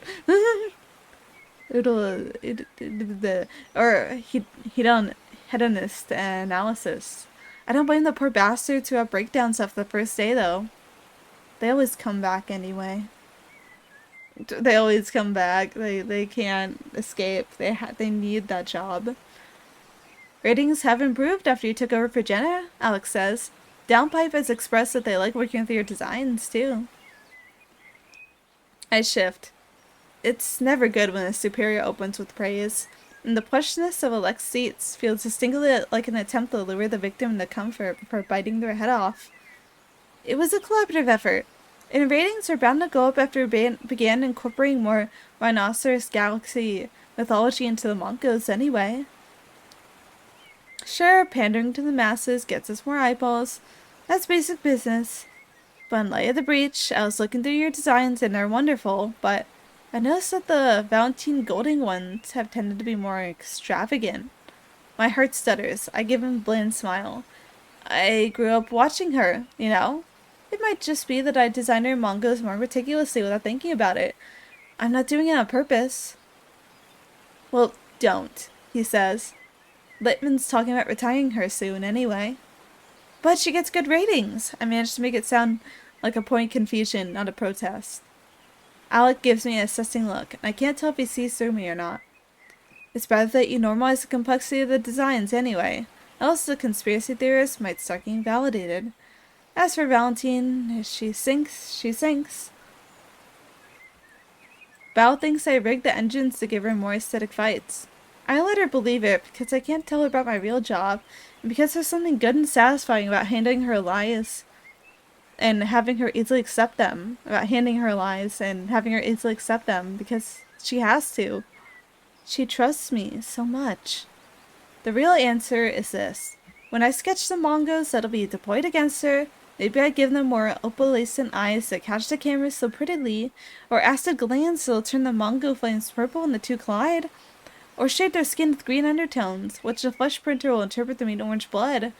The audience loves when the colossal death creatures go splat in an explosion of gooey orange liquid. I always give Val my best designs, the ones they go to the back of my head since I was little, that I only now realize how to convert in lines proportions. Except today, I don't. I'm designing for Ephraim and Iris. We're making their debut in the Hyperion Gamma tonight. It's the only mecha capable of sustained flight. Val piloted this one back in the day, when her systems were strong enough to sustain that kind of energy drain. So, per Alex's orders, I give him a Monko that I would have saved for Val. Under my ministrations, a blank canvas becomes a scramble of lines that slowly consolidate into a spectacle fit for intergalactic broadcast. I begin the base with the dragonfly, which gets me thinking about the aliens with whirring tongues they have in the Oculin system, which leads to a breakthrough when I incorporate the spiraling propellers from the Enterprise ships. I try not to think about whether Val will be mad. Oh, where's the suggestion box? Let me pull up the link for it. I have it,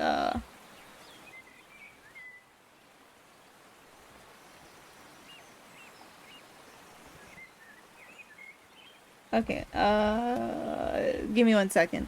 I'm hunting for it. I'm hunting for it. Oh, no. Nugget, thank you for the follow. Hello. How you doing? How's the life? Okay, I found it. I found the link. Let me just,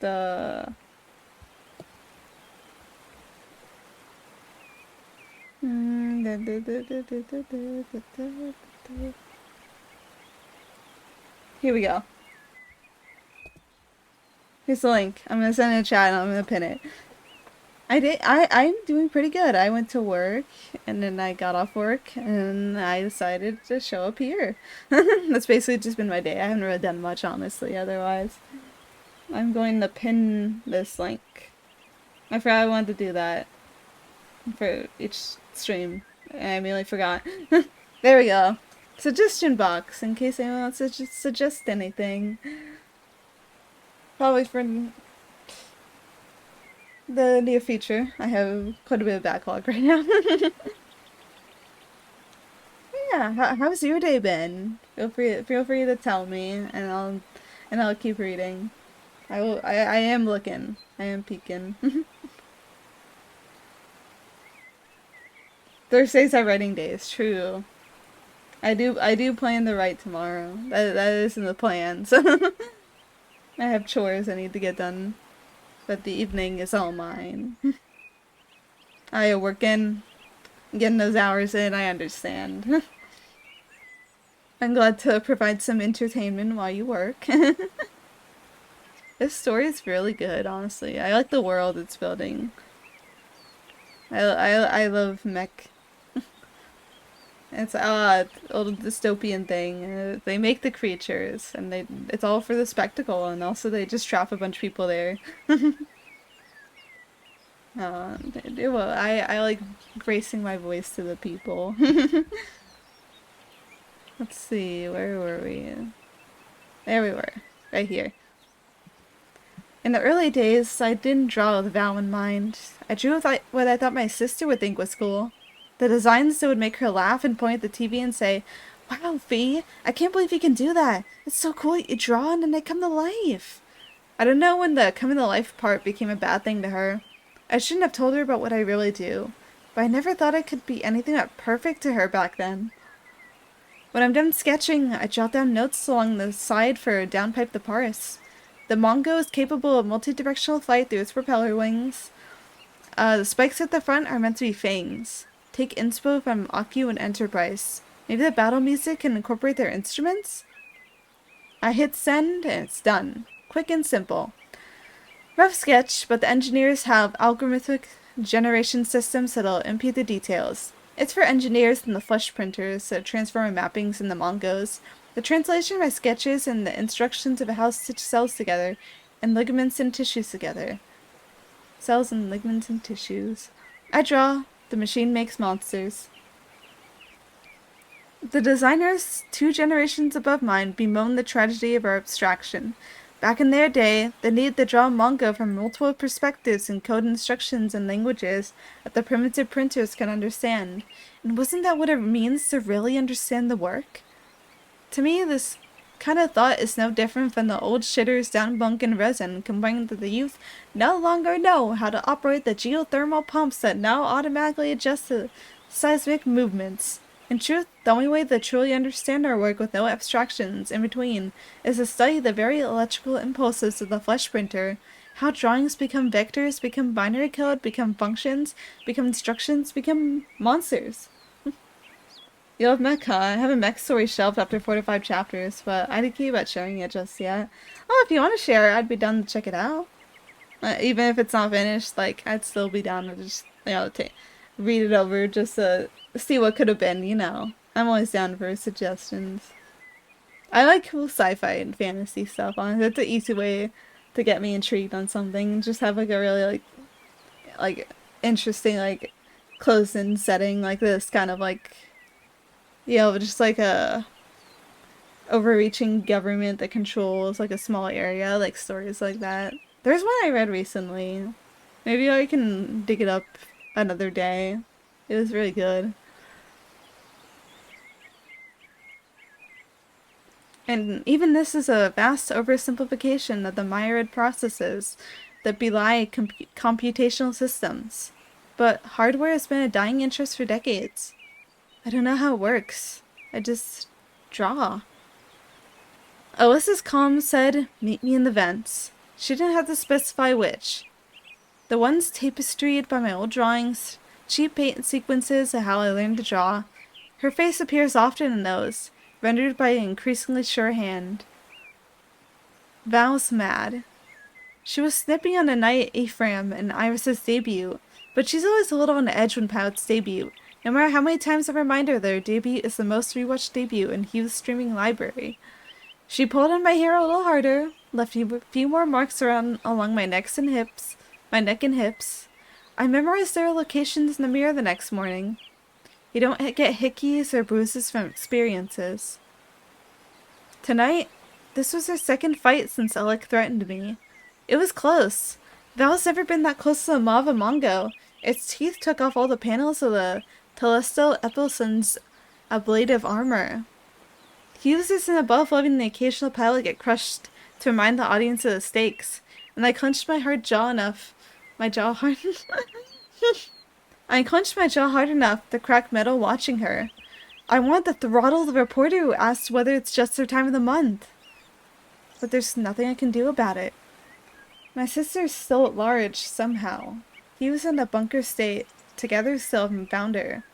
See, fan communities can try the tier rank Mongos and theorycraft power levels all they want, but camera angles and clever editing means that they can never really compare the Mongos to each other in objective metrics. But if Alyssa has the designs, if she figures out a way to leak them, that's irrefutable proof Val's Mongos are different from the rest. Alec would kill me. So I can't stack the deck. I've told Val that, and I told her it's my sister's fault. Val doesn't even greet me when she lets me in tonight. She shoves me against the wall, gets her teeth against my throbbing pulse point, and I groan and grind my hips against her. She bites hard enough for my eyes to water. Embarrassing yourself live on Intergalactic Stream really fucks someone up, I guess. The thing is, I wasn't just making Val's Mongos more cosmetically appealing. I was sketching them with less mass along critical limbs so that the flesh printer had less space to give him muscle there. A Mongo having more opalescent eyes means more points of vulnerability. Maybe the downpipe engineers would have caught me if they were hand-coding all the features and not just looking over the potential vulnerabilities flagged by the machine hitting converted, letting the flesh printer work like magic. But Val's mongoose needed to be weaker. Because she's weaker. Not that she admits it. And when she's got her hands against my windpipe, and my vision goes white and so peacefully, suffocating me blank. Who'd call her weak? Not me. No. When my vision clears, I just look at her and think how devastated you'd be if you knew I'd puppeteered your success for the past 11 years. If you knew you'd be nothing without me.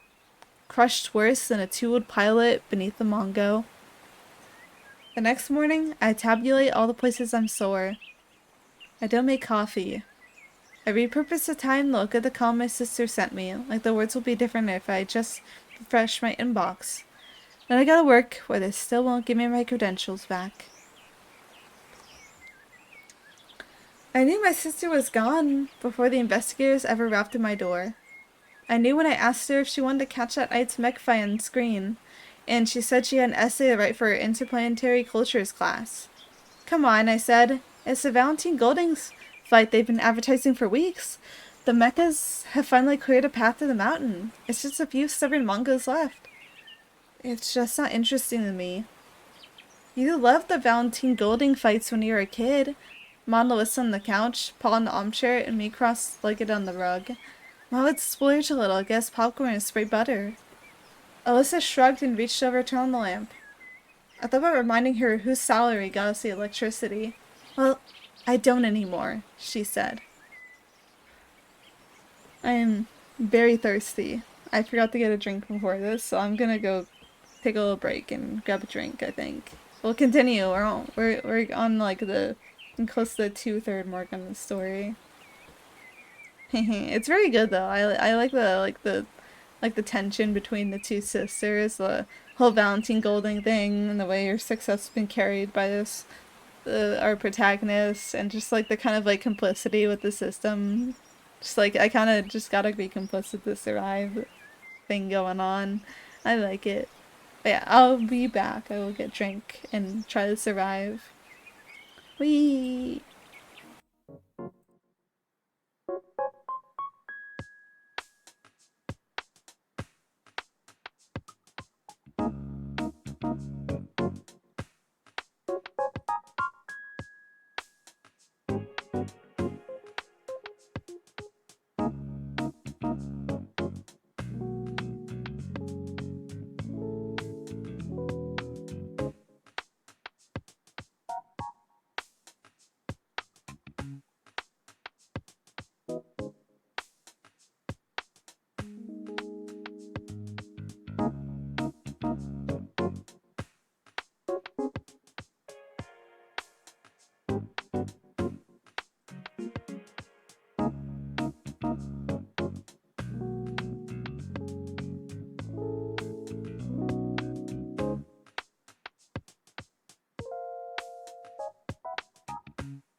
I have returned. I have beverage now, so my throat will stop dying.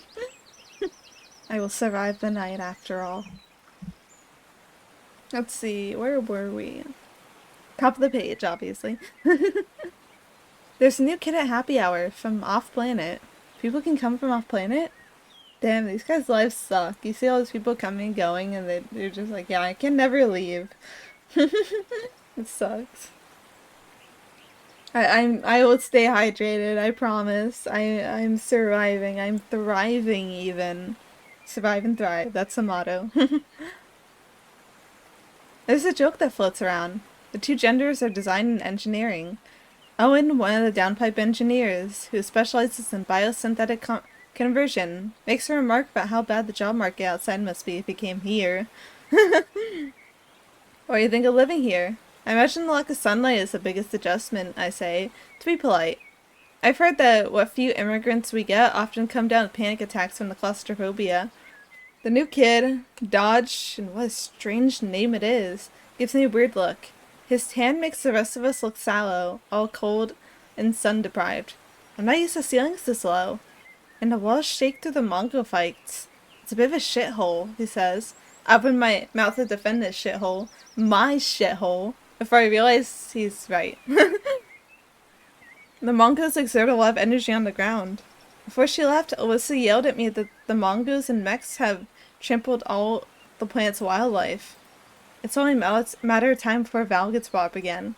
I mean, it's embarrassing, isn't it? She's getting her ass handed to her by people born the year she debuted. Uriah takes a loud sip of his drink.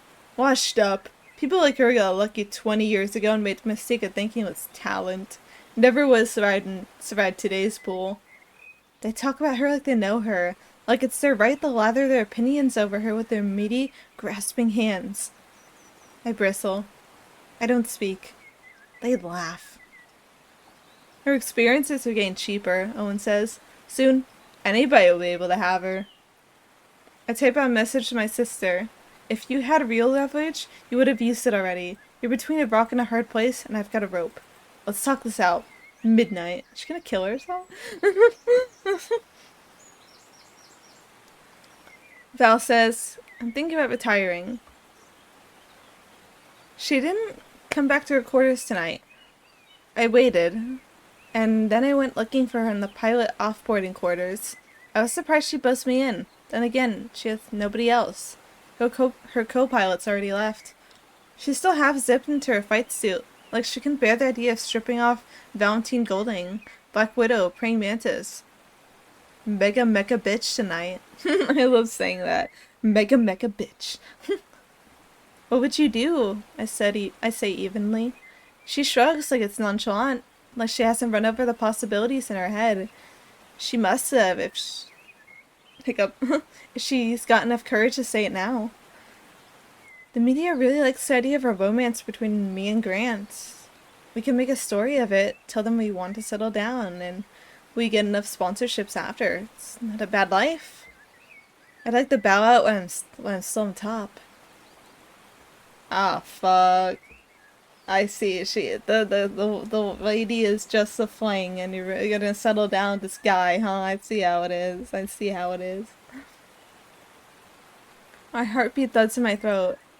I imagine Owen with his hands over a digital recreation. I imagine Grant coming to bed each night to find her already sprawled across the covers. Like they're entitled to any piece of her when I was the one who turned her from a run-of-the-mill hotshot to the longest-running pilot in Hughes history. You're not on top, though, I murmur, and she stiffens. I stroke her until she relaxes. Anybody. A pilot who forgot their shit here and came back to get it, maybe, could come in and see us. The idea turns me on. Let them know Valentine Golding can't even keep upright without me. She wants me so badly. Oh, they got some weird shit going on between these two. I like it. It's getting kinda toxic here. I'm seated. It would kill me to see them treat you like they treat the other retired pilots. You're amazing. You deserve more than a cramped family unit with the man you're supposed to like. What do you want me to do? She sounds so helpless. She never looks small on the screens. I'm not getting any younger. One more fight, I say.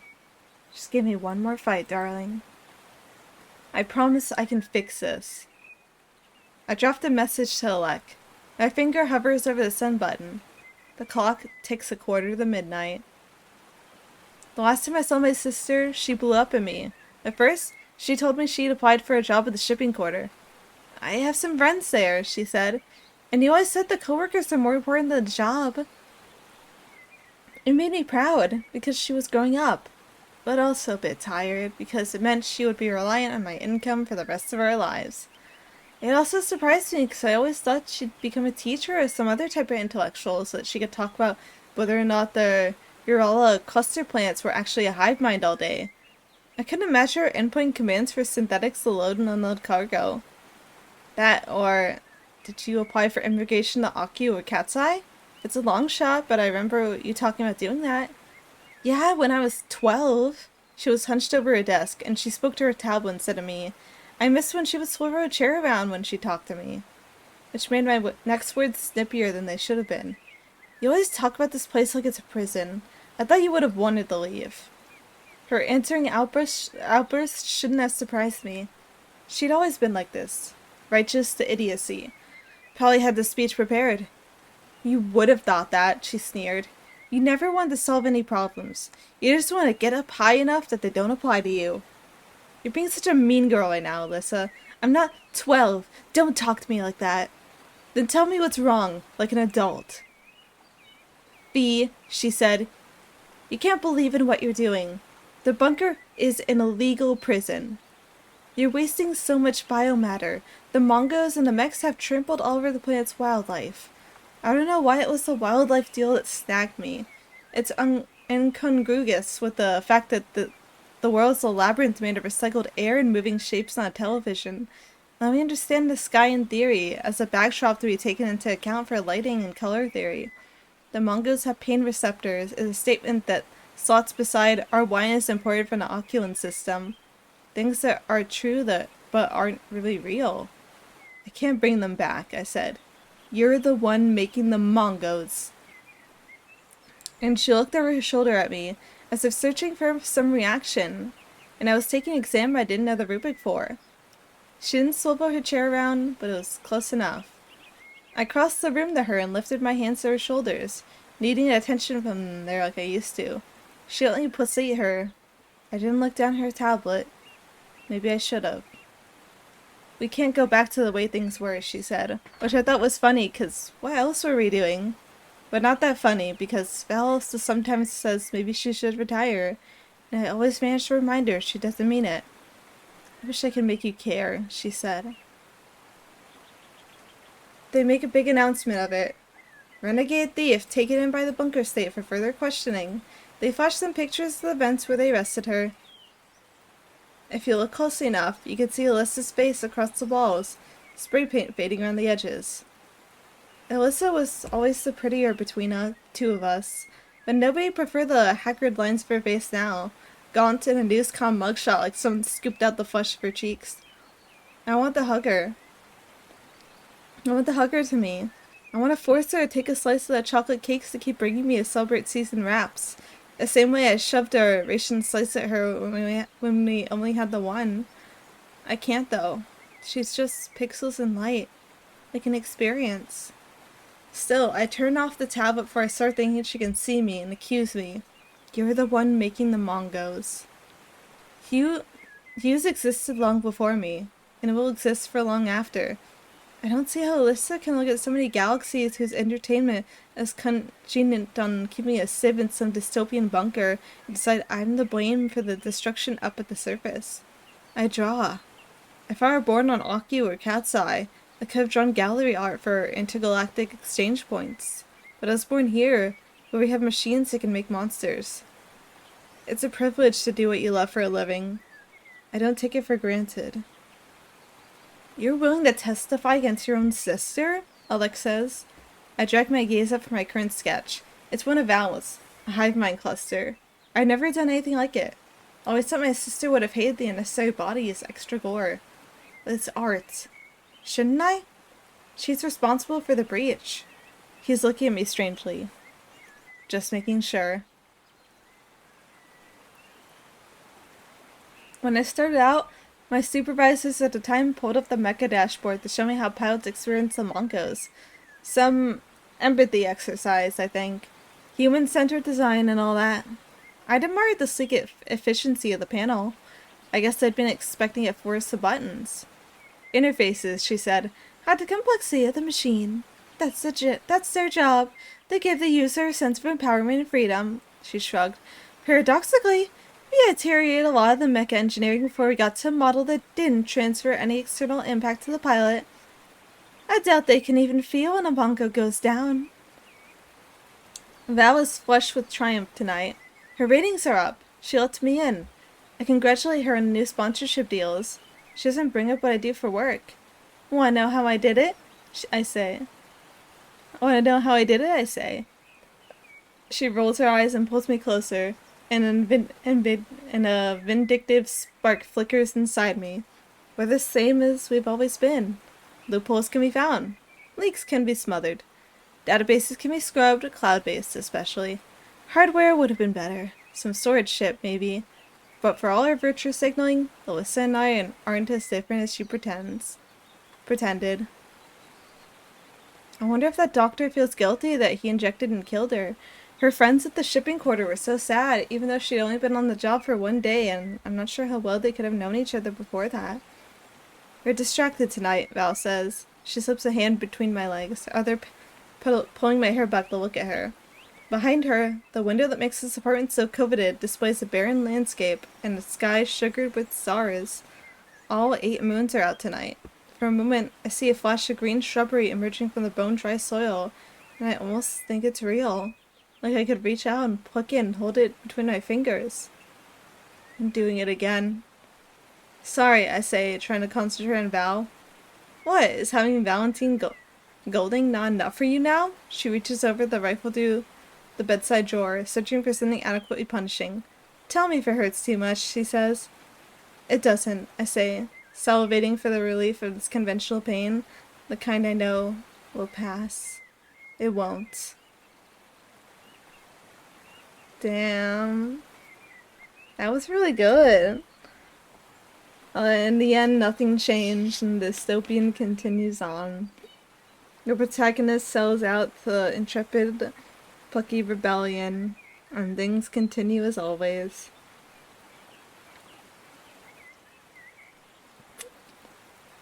I like those kinds of stories, ones that's like, a character could try to change the system, but they end up just deciding they'd rather be a part of it. Or like that, you think that there's a chance they could have changed their mind, but the circumstances just simply didn't come that way, or the kind of person they are is just not the kind of person that can make that kind of less selfish choice. I like the kind of feel we got for the main character throughout the story. Like, kind of, we get the idea that, like, she definitely liked having, like, a sense of control. She liked shaping the idol that she eventually started, like, yeah. She eventually started, like, having sex with and shit. She liked, kind of just ignoring the fucked up parts of her job. The fact that she was basically helping run a dystopia because it gave her, like, a sense of just, well, I get to do art. Ignoring the moral implications of what her art was doing to the world. Very interesting character, main character, and I like the sister Alyssa a lot. I like the like paper she wrote and shit. That was funny. But that was really good. That was really good. And it looks like there's more. Let's see what else is in this issue. Still got plenty of time. The night's still young, as they say. This one sounds really interesting.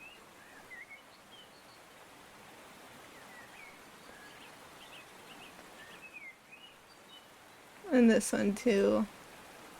Oh, this one's long. You know what? I'm down for a long thing. Pluck in this. A novelette. 4 people I need you to kill before the dance begins. A bit of a chunky guy we got here, but you know what? It's a good way to... It's a good way to keep checking out cool shit. 4 people I need to kill before the dance begins. I wonder if it's giving me fantasy vibes based off of the title, but we'll see. Do you remember being born? I expect that you do. After all, it happened only a very few minutes ago. Sensation comes first. Perhaps it was my voice you noticed. A ragged voice. New carved. These are your first sounds, sandpaper words, and they even temper your breath. In time, you'll acclimatize to both. For now, it all sounds so very loud. Perhaps it was the chill of stone against your skin. You are lying face down. You have an animal sprawl. Parts of your face are nestled in against the flagstones. Your fingers might brush against the smoothness of it all. Believe me, there will be softer places in the world than this. Sensation comes first, and understanding later. My own birth is scraps and fragments now. I cannot quite be sure what parts belong. I look down at you, and I might well see myself. I see any number of people now dead. If I tell you about one of them, perhaps I will tell you about them all. She incarnated like a warm foal, blanks steaming in the coolness of the world. She was born, and she dropped down the stone, and her horse legs did not yet know how to function. She lay on her side, and her skin settled around the narrow frame of her body, and in the distance she heard the trumpet and the rattle of the mother of us all. It takes only minutes before a foal can stand. Theirs is not a long infancy. She applied her mind, arranged the flexing algebra of her limbs, took her first hobbling steps. From her observers, she heard the outbreath, the relief. They hastened her on to another chamber, and set the mother of us all to work again. Your eyes are sliding away from mine. You had been doing so well. Such careful attention. It is tiring, I know, for one so young. I am an old woman now. It is almost 9 weeks since I was born. The sensations of my body are dulling down. The world is blunting itself against my touch. All that remains is understanding. You came into this world the same as I did, in one warm, long flush of existence. We are not the same. Not quite. Perhaps your horse legs are not ready yet. Perhaps I will tell you a story while we wait. In a way, it is a story you already know. It is a story that happened to me.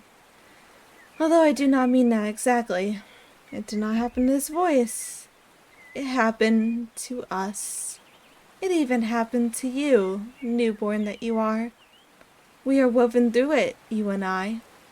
Let us see what we can unpick. I have told you something of my birth already.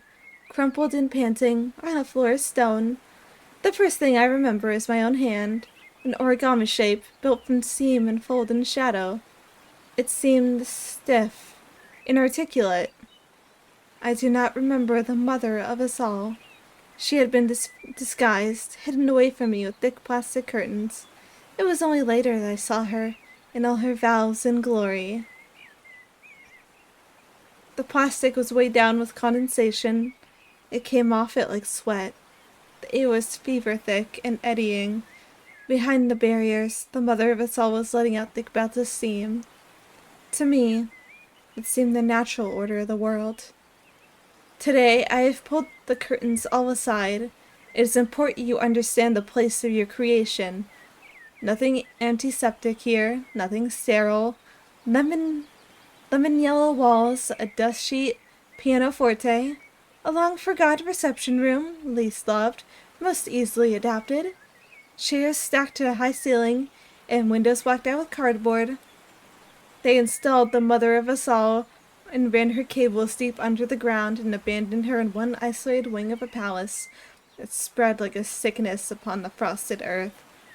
More like a stable than a nursery. More like a factory. I forced myself to stand, because by then I had found the quiet eyes. They assessed my movement, ticked something on a paper sheet. I knew nothing, and yet I knew it was important. I could stand for them. My hand was different now. It had quite come alive, flecked all through with living colors. I moved the fingers, made soft patterns in the air. Perfect fingernails that would never grow. "Stop that," said one of the technicians, and swatted at my hand. I lowered my arm, turned my perfect face toward him. Child eyes in an adult frame. I drank the first words I had ever heard. I tried to make words back. A thin gurgle from compressed lips. The technician looked as if he might be sick. He jabbed at my side with his clipboard, and I tottered on, funneled down a narrow path of plastic sheeting. So then, this was the world. One partitioned segment of a dusty room, and a white maze within it. At the end of the maze was a doorway, white-lipped portal to a corridor beyond. The corridor was unlightened, padded out with rugs and bulging with bric-a-brac. The world is a little larger than I had assumed. That's how my cat feels when I took her outside the house. In the doorway stood Teacher. This time, the eyes were kind. The words were kind. "Hello there, Akre," he says, and all of them smiled to see me. "Look at you! Aren't you doing well?" I loved him immediately, like a reflex. I didn't know then that the feeling would sicken and curdle. "Teacher is the first person that I need you to kill." What the fuck? It's just like raising like assassins or something. What the hell is going on? This is a very interesting vibe. I'm so confused, but I'm so intrigued by this world.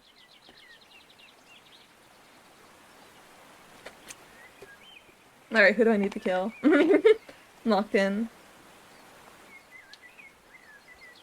"You will recognize Teacher. I'm sure of that. It is early in the morning, so you'll find him in his quarters. These are small rooms, low with wooden beams, jammed in tight behind the principal's studio. He has filled them out with salvage, floats them from the forgotten wings of the palace. A chase lounge, the moss-green velvet of it all crusted over. Dark wood spotted with water damage. Things he has dragged from rooms where the ceiling is caved in, where sky drips down and promises decay. Yeah, it's pretty good. I'm very interested in the atmosphere here. I like the narrative aspect. I like it. The world, just the way the narrator's just describing everything is really nice too. There will be smoke in the air, something noxious and herbal to help Teacher to forget. He'll be dressed in his customary waistcoat. He worries at the embroidery of it. The design is almost entirely undone. No one buys grand clothes for a teacher anymore. A sharp face and small, neat beard, tapering to an apex point. His hands might well be shaking. He was an artist once. Now he is only this. Teacher is old. He is a reliquary of a man, a container for antique bones. I doubt he will have noticed his missing keys. Certainly he has not come here in search of them. Teacher's flesh is not like our flesh. He is not the same material all the way through. That is what makes him a person, and us a commodity. There are no bones in us. If you crush Teacher hard enough, you might see his bones. If you do, it means that you can stop. Oh, are we just like convincing this newly born foal just like kill, kill, kill, kill, kill? He named me Akre, after the color of my skin. It is an earth color, a powder color, dry and toasted. You'll have to imagine it for now. Color is one of the harder things to explain. There were other colors in me, of course. I was flecked with green and blue, tiny paint splash imperfections that built thin constellations on my skin. The effect of it was decorative. Teacher's skin was patchy with veins and heat. It bristled with little hairs. My skin had the sheen and the finish of wallpaper. One corridor led to another, led to stairs.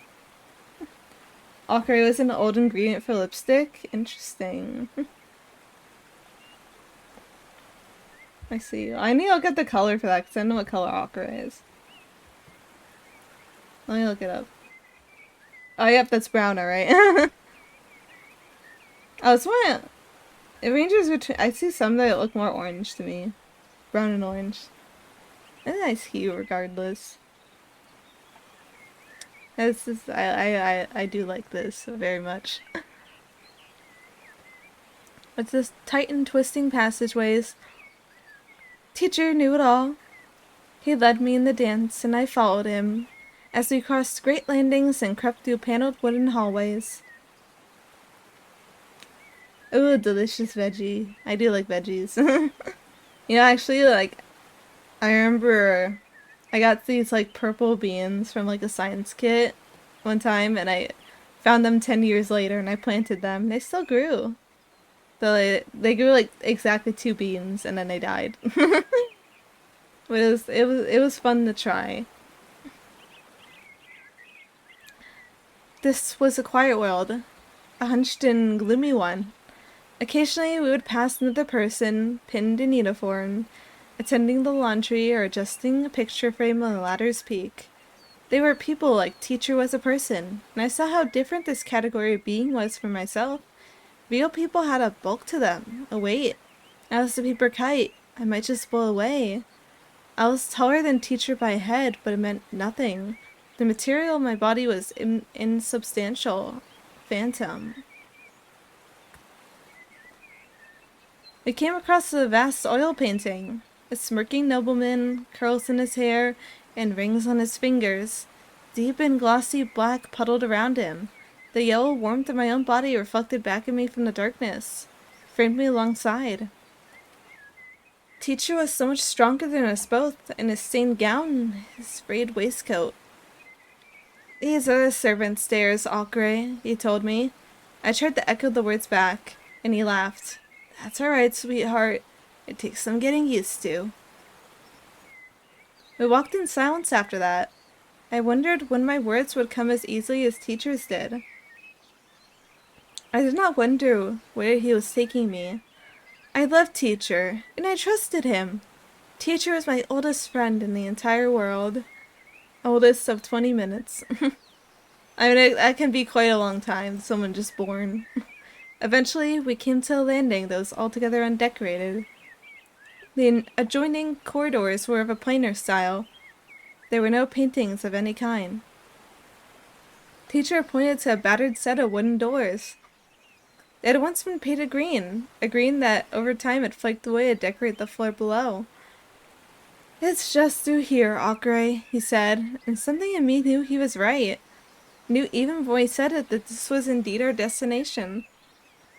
That beyond the door were 2 low steps, unexpected, and past them a great hall, and within it— "This is the studio," said Teacher, holding one door open for me. "Mind your step there as you go." The studio was vast. It enfolded light. It was more brilliant than anything I had ever seen. I realized, with some measure of embarrassment, how small and shabby the place of my birth must have seemed. I tugged at Teacher's arm and pointed. "It's glass," he said. "Sometimes we see through it," and we called out a window. "And sometimes we don't, and that's a mirror, and we only see ourselves." He straightened his gown where I had disabled it. "I don't know why," he admitted. The window glass was to our right as we entered the chamber. It was the interiority of the wall, 10 feet tall and webbed with thin veins of bronze. Light cascaded through it and separated into symmetrical pinpricks of illumination. Beyond the windows lay a terrace of great stone, studded with pale columns, and beyond that— "Gardens," the said Teacher. "Outside." It might have gone on forever. The mirror glass faced us. It reflected the full length of the room. When I understood this, I realized that the studio is not quite as vast as I had first believed. Only one half of it existed. The distant part was entirely the mirror's invention. We walked across the extant length of the studio, to where the mirror bordered on the imaginary. My image in the shine of oil had been a murky thing. Now I saw myself exact. Teacher had so many layers to him, so many textures and fabrics. I had none. The curls of my hair, the muscles of my neck, the soles of my feet. Sorry, my throat's like a little flaky right now. Okay, we're good. All the same supple, golden flesh. "That's you, Alcray," said Teacher gently. I nodded. It was the only possible response. The mirror had shown me that as well. It had shown me why it was that teacher could bend his mouth in the words, and I could not.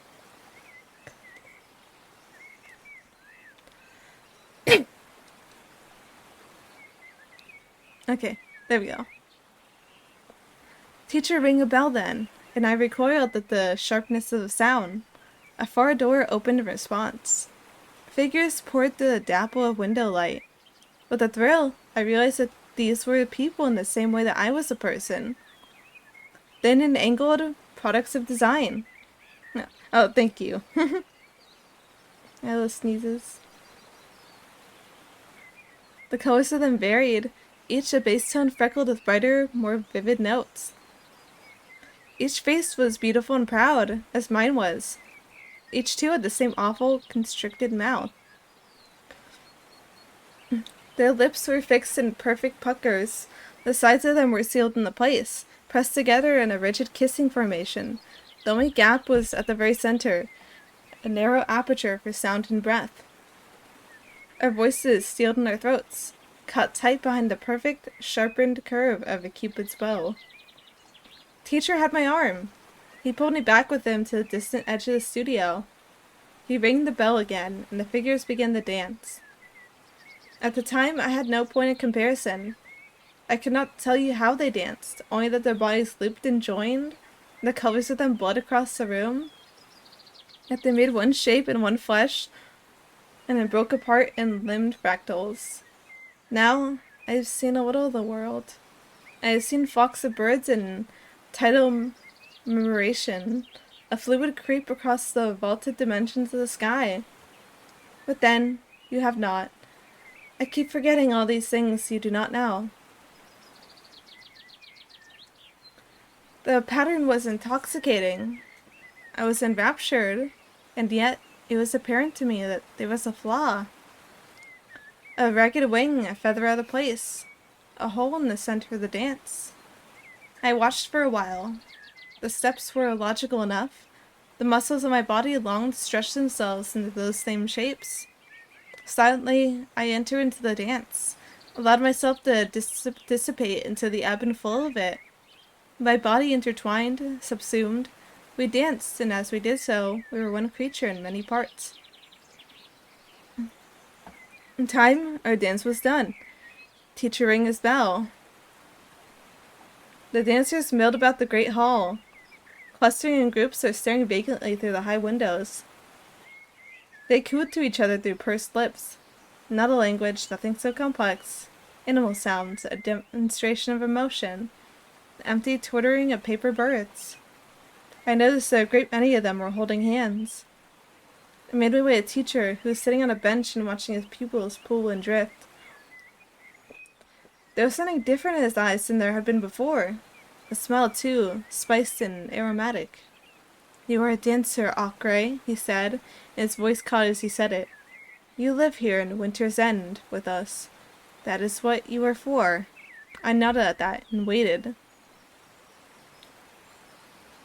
"It was impressive," he said, "but not perfect. We have a show tonight. Oh, we have show every night. This time you will watch. Tomorrow you can do it for yourself." The other dancers were falling back through the doorway. I turned my shoulders as if to join them. "They always know how these days," teacher said. His eyes shifted, as if he were now talking to someone else altogether. "They used to need me. Soon there will be no place for a teacher anymore." I put my hand on his shoulder, as if to reassure him that I needed him very much indeed. The Palace of Winter's End has many rooms in which to dance. It was a fortress, once. So goes the story.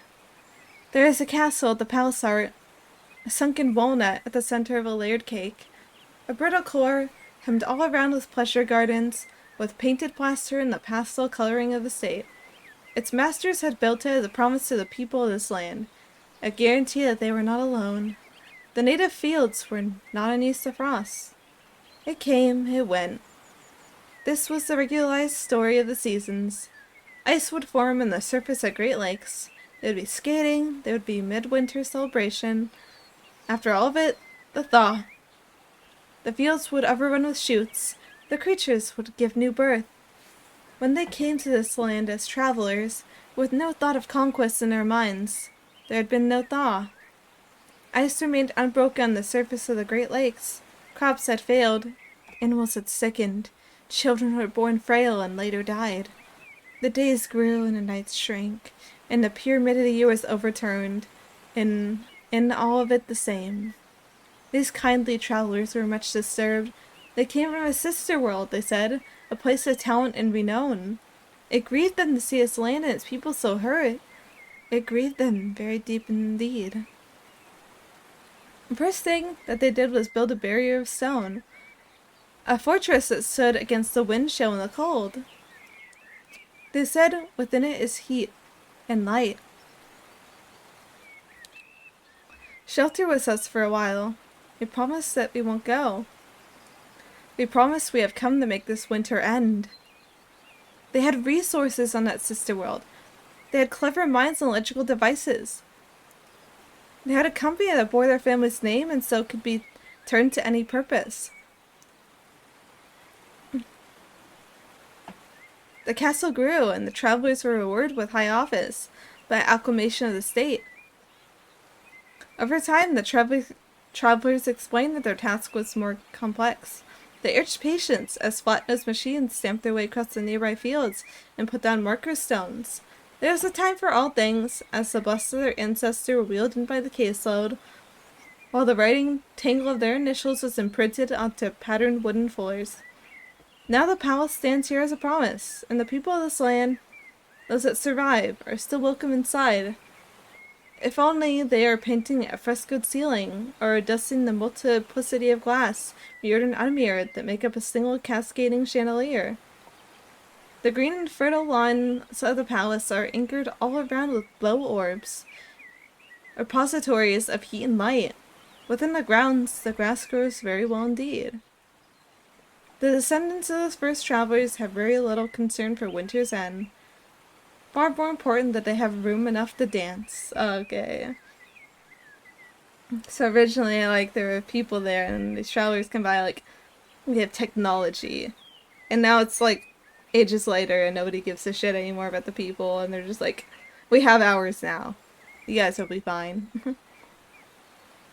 Of course, it was still many weeks before I learned these things. Stories such as these are hard to come by within the palace walls. Even harder to find one able to speak them.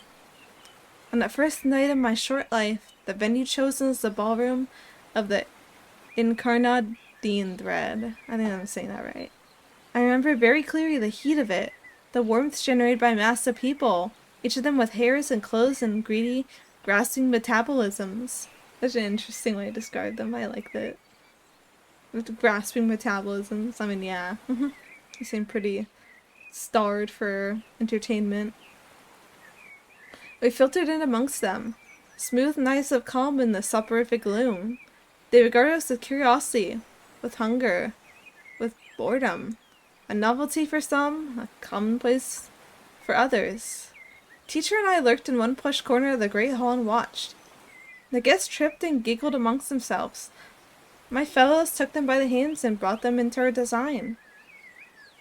It was not so much a matter of leading. It was a matter of following, matching each attendee at their pace, observing their own clumsy moves and counterbalancing them so that they appeared as art, so that they appeared the more skillful of the two. The music whirled and dived around them, and that was part of the design too.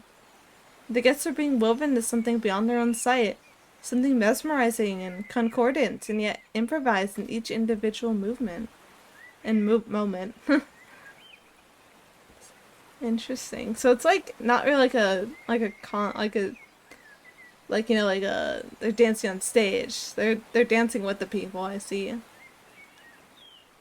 I let myself drift away from the dancers. The long walls of the ballroom were hung with faded tapestries. There were no windows here, only a ceiling ribbed with metal beams and cloaked in a skin of transparent glass.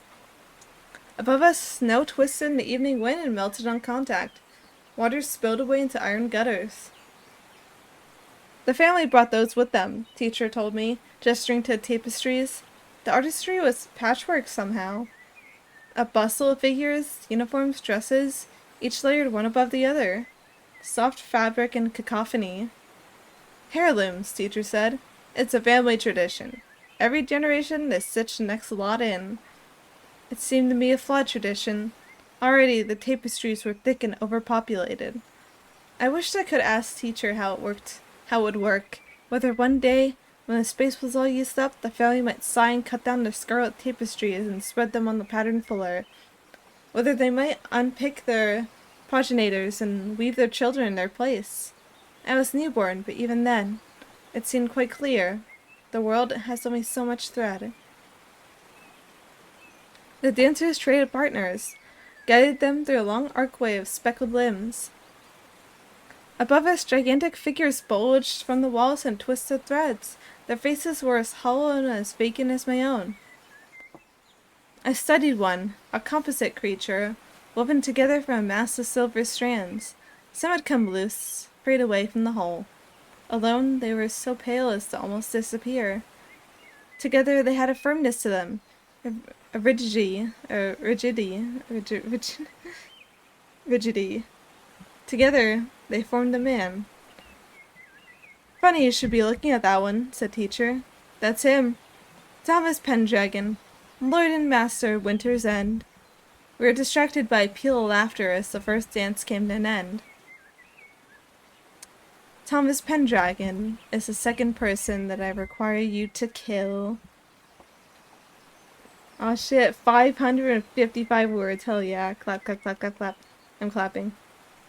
Cheering you on, bestie. Keep up the grind.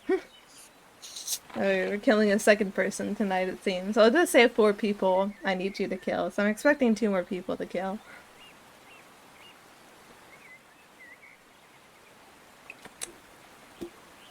Hell yeah. Keep it up. I respect the grind. I want to see it cheer people on. Go, go, go, go, go. Imagine getting little pom-poms out as I do so.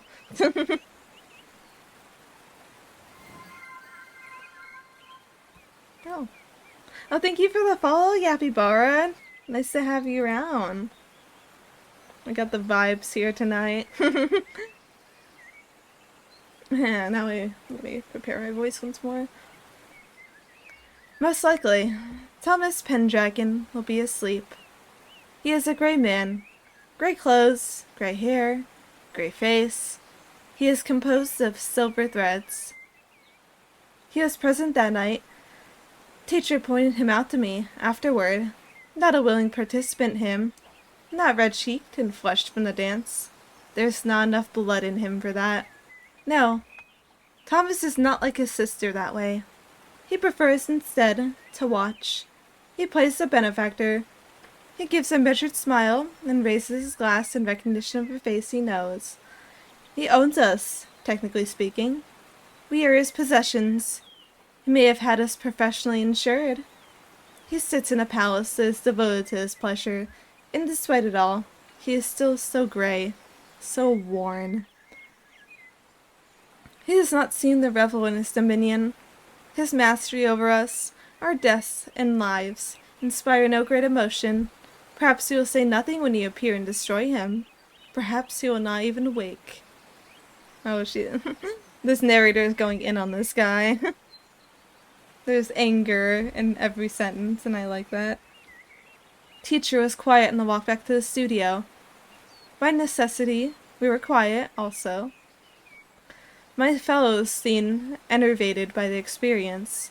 Their heads were bowed. In the cool dark of the servants' stairs, I could less easily distinguish the patterns on their skin.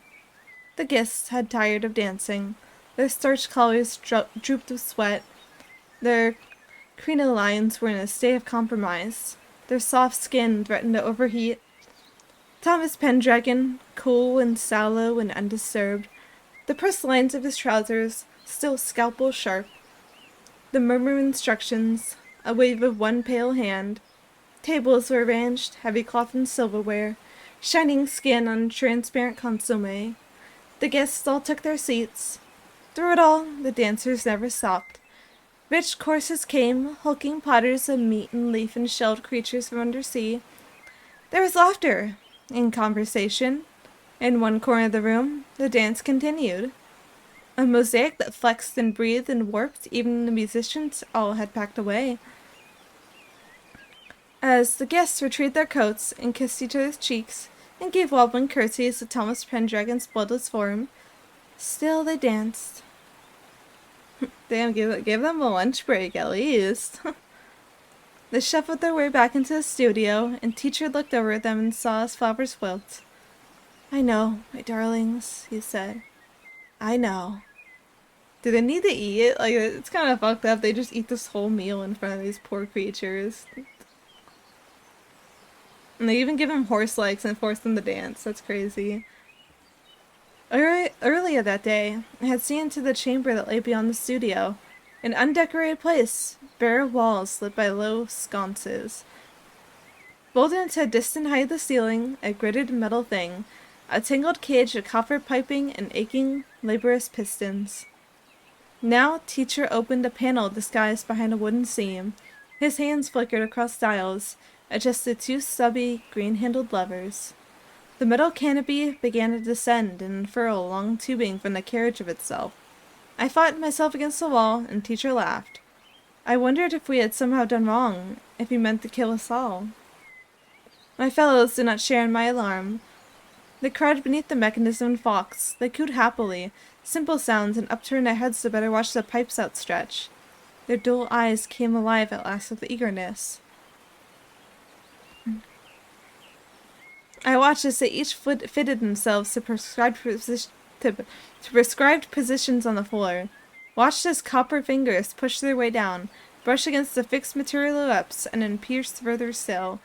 Machine teats, sliding into place in hollow throats. Oh, it's meal time at last, I guess.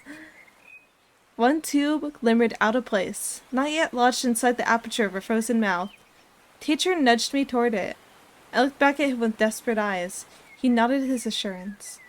I pushed myself onto the nozzle like a hooked fish. Behind the wooden panel, teacher made one final adjustment. There was a noise above us, like an uncorking. Nectar flooded down into my thin frame. The sweetness of it was like a dagger. I tried to choke, but I could not. I felt the sugars nourishing my body in keen response. We had been designed for this. Like flowers, like they're like flowers. Or like honeybees getting that sweet nectar. Eventually the pipe withdrew. Nectar dripped down from the rafters and puddled its farewell, and I gasped through a narrow slit in my mouth. Around me, my comrades were restored, delighting in the newfound vigor of their limbs. Beyond the feeding room, there is one chamber more. High iron bunks, stacked bed frames in close and regular formation. A place of nourishment and a place of rest. Hand in hand, my fellow dancers made their way to the bed. "Heliotrope," said teacher, one foot resting on the threshold. "A moment, if you please." One of my brethren came, reluctant, to his call. Their skin was a soft and floral purple. They were beautiful. We were all beautiful, but did not quite walk as the rest of us walked. There was a stoop, a tiredness of the motion that the nectar had not entirely cured. Teacher took their hand. In his eyes, I could no longer see the kindly figure who had delivered me from the place of my birth, from the hot breath of the mother of us all. He ran his fingers, testing, across the lavender pallor of their flesh. He stopped. Pinched. Released. Heliotrope lowered their head, ashamed at the weakness of their form. The prints of teacher's fingers remained imprinted, like a wheel, and did not fade away. "That's what I thought," said teacher, sadly. "Thank you, Heliotrope. You can go." Ah, they're nearing death, I assume. It's sad. Trembling, Heliotrope returned to us. "Heliotrope is coming up to retirement," said teacher. He patted his way between the iron rows. 11 weeks. A long and fruitful career. Well done, Heliotrope. Well done." With that, he closed the door behind him. Moments later, the lights turned out.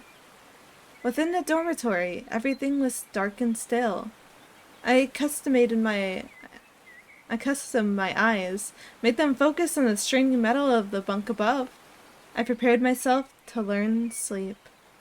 A figure slid down from an imposing bunk, a smooth and practiced motion. Another joined. Another. I sat up. All around me, the dancers were leaving their cots. The first of them lay down at the far end of the room. It seemed an absurd action, the floor so hard compared to the thin mattress we had each been provided. A second joined them, their body lengthways, one shared flank between them. Their hands knotted together. A third, a fourth. The pile grew. Eventually, there was one mass, one flesh, nocturnal comfort, heat and weight and presence. Linked arms, torsos curled into the shape of one another, a rainbow in the gentle dark. At the center of it all, blanketed in a nest of limbs, was Heliotrope. Aw, they all care about each other, even if they're kind of living a fucked-ass life, being artificially created in here. They still love each other. My absence had been noted. One emerald hand reached out. I linked fingers, took my place at the outer edge. Finally, I slept. That night, I dreamed of ballrooms I had never seen.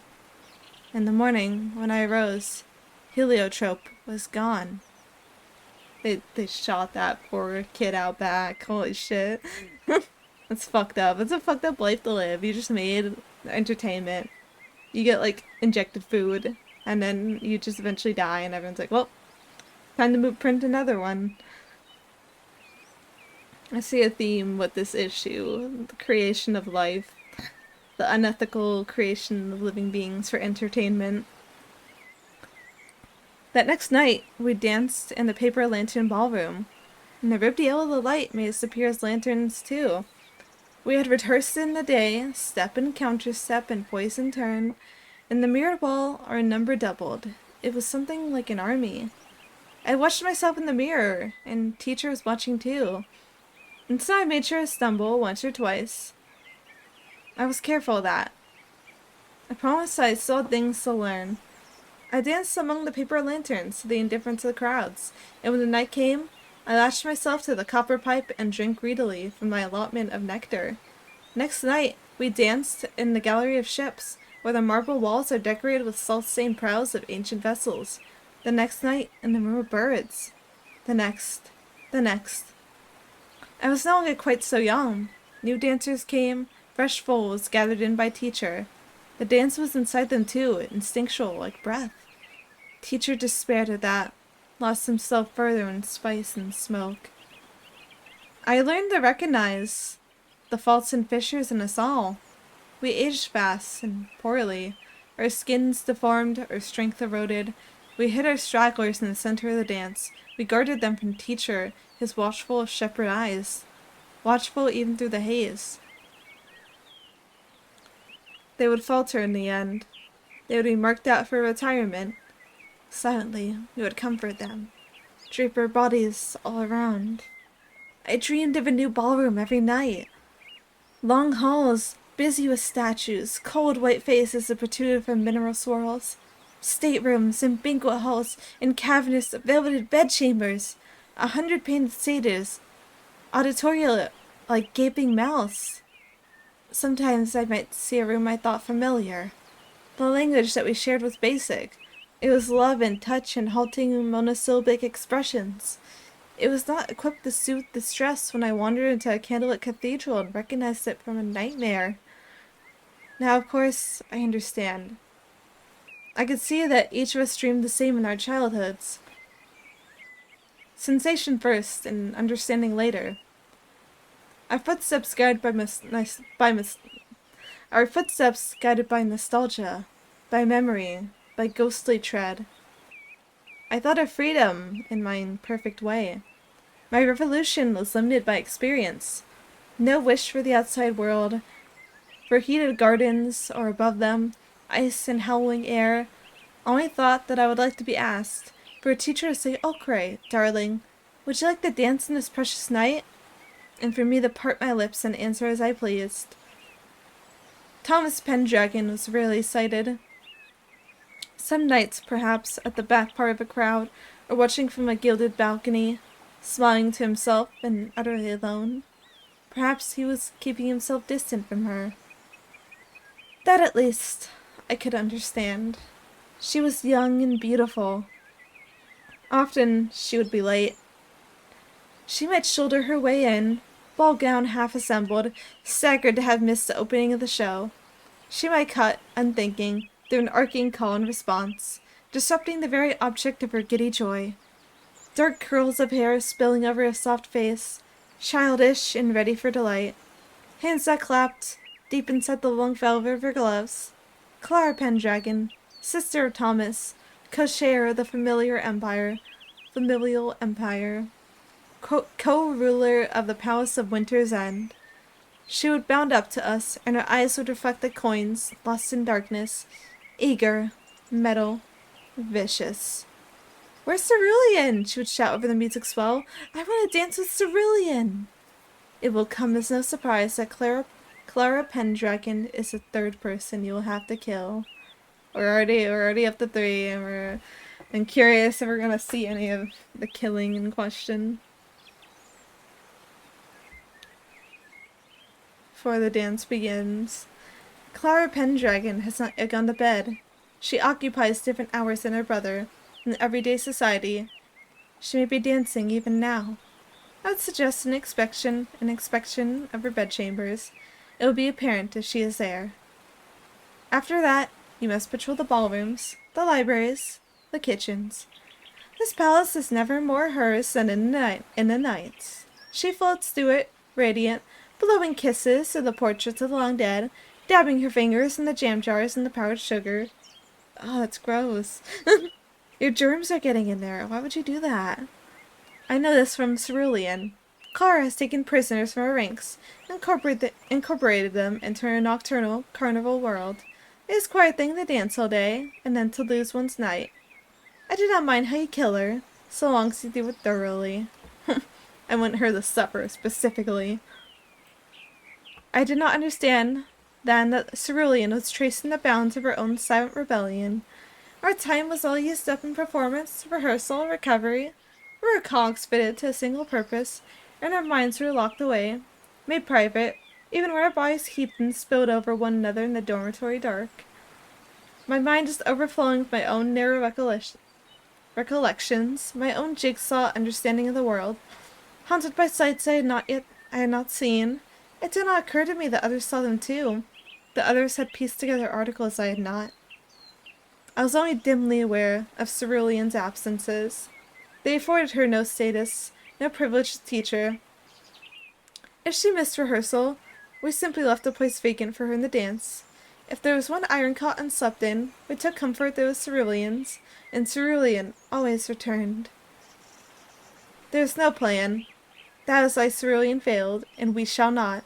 We have sympathized, we have expanded our understanding. What we do, what you will do, is not arbitrary. We have performed a necessary calculation of justice. The attack on teacher was feeble when it came.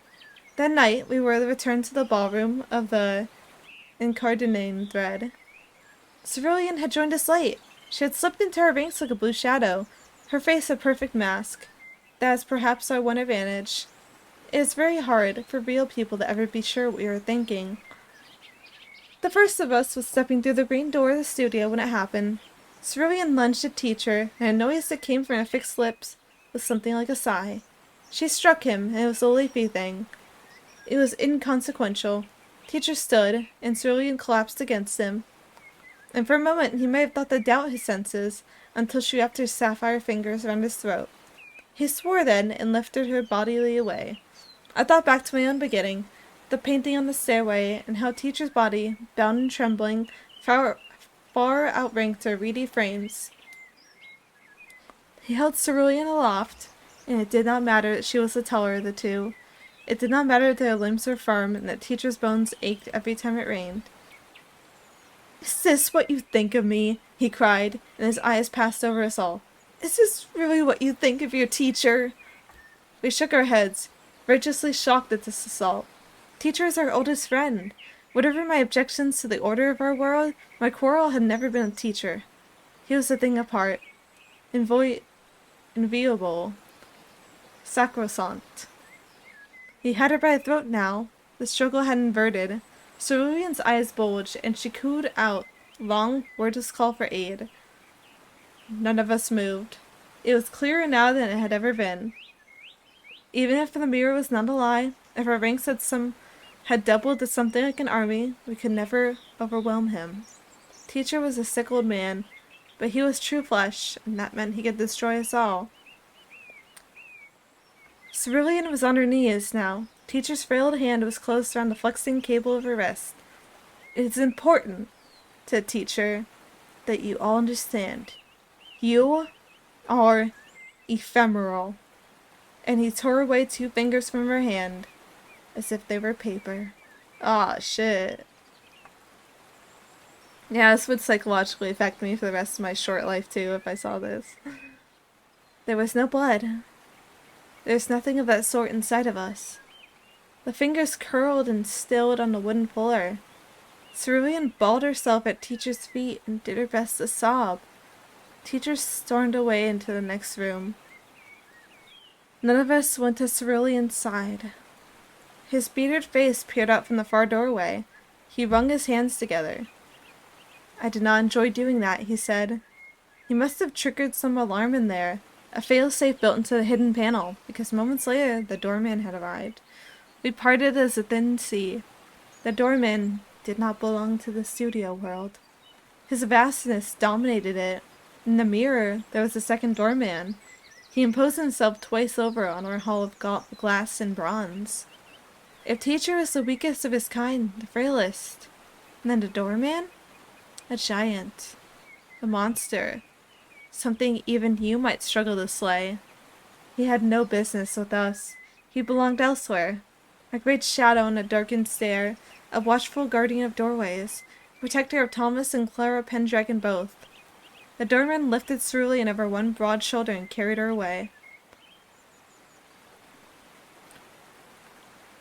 "I would ask that you kill the doorman. He would be the 4th, although it would be wisest that you start with him. There is no need for this, however. The doorman is already dead." Oh shit, this is a plot. They got this all arranged. He's already gone. They're gonna take out the rest of them. I'm kind of rooting for these like little guys, so I think they deserve to get their revenge against the mortal creatures who created them for entertainment. They're justified. After Cerulean, Teacher came apart.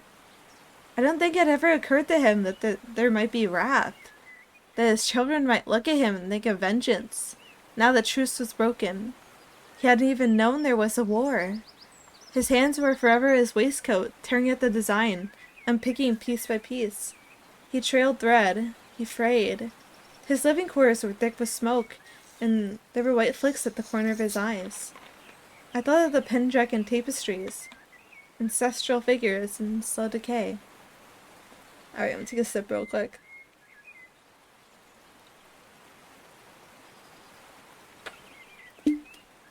Sip completed.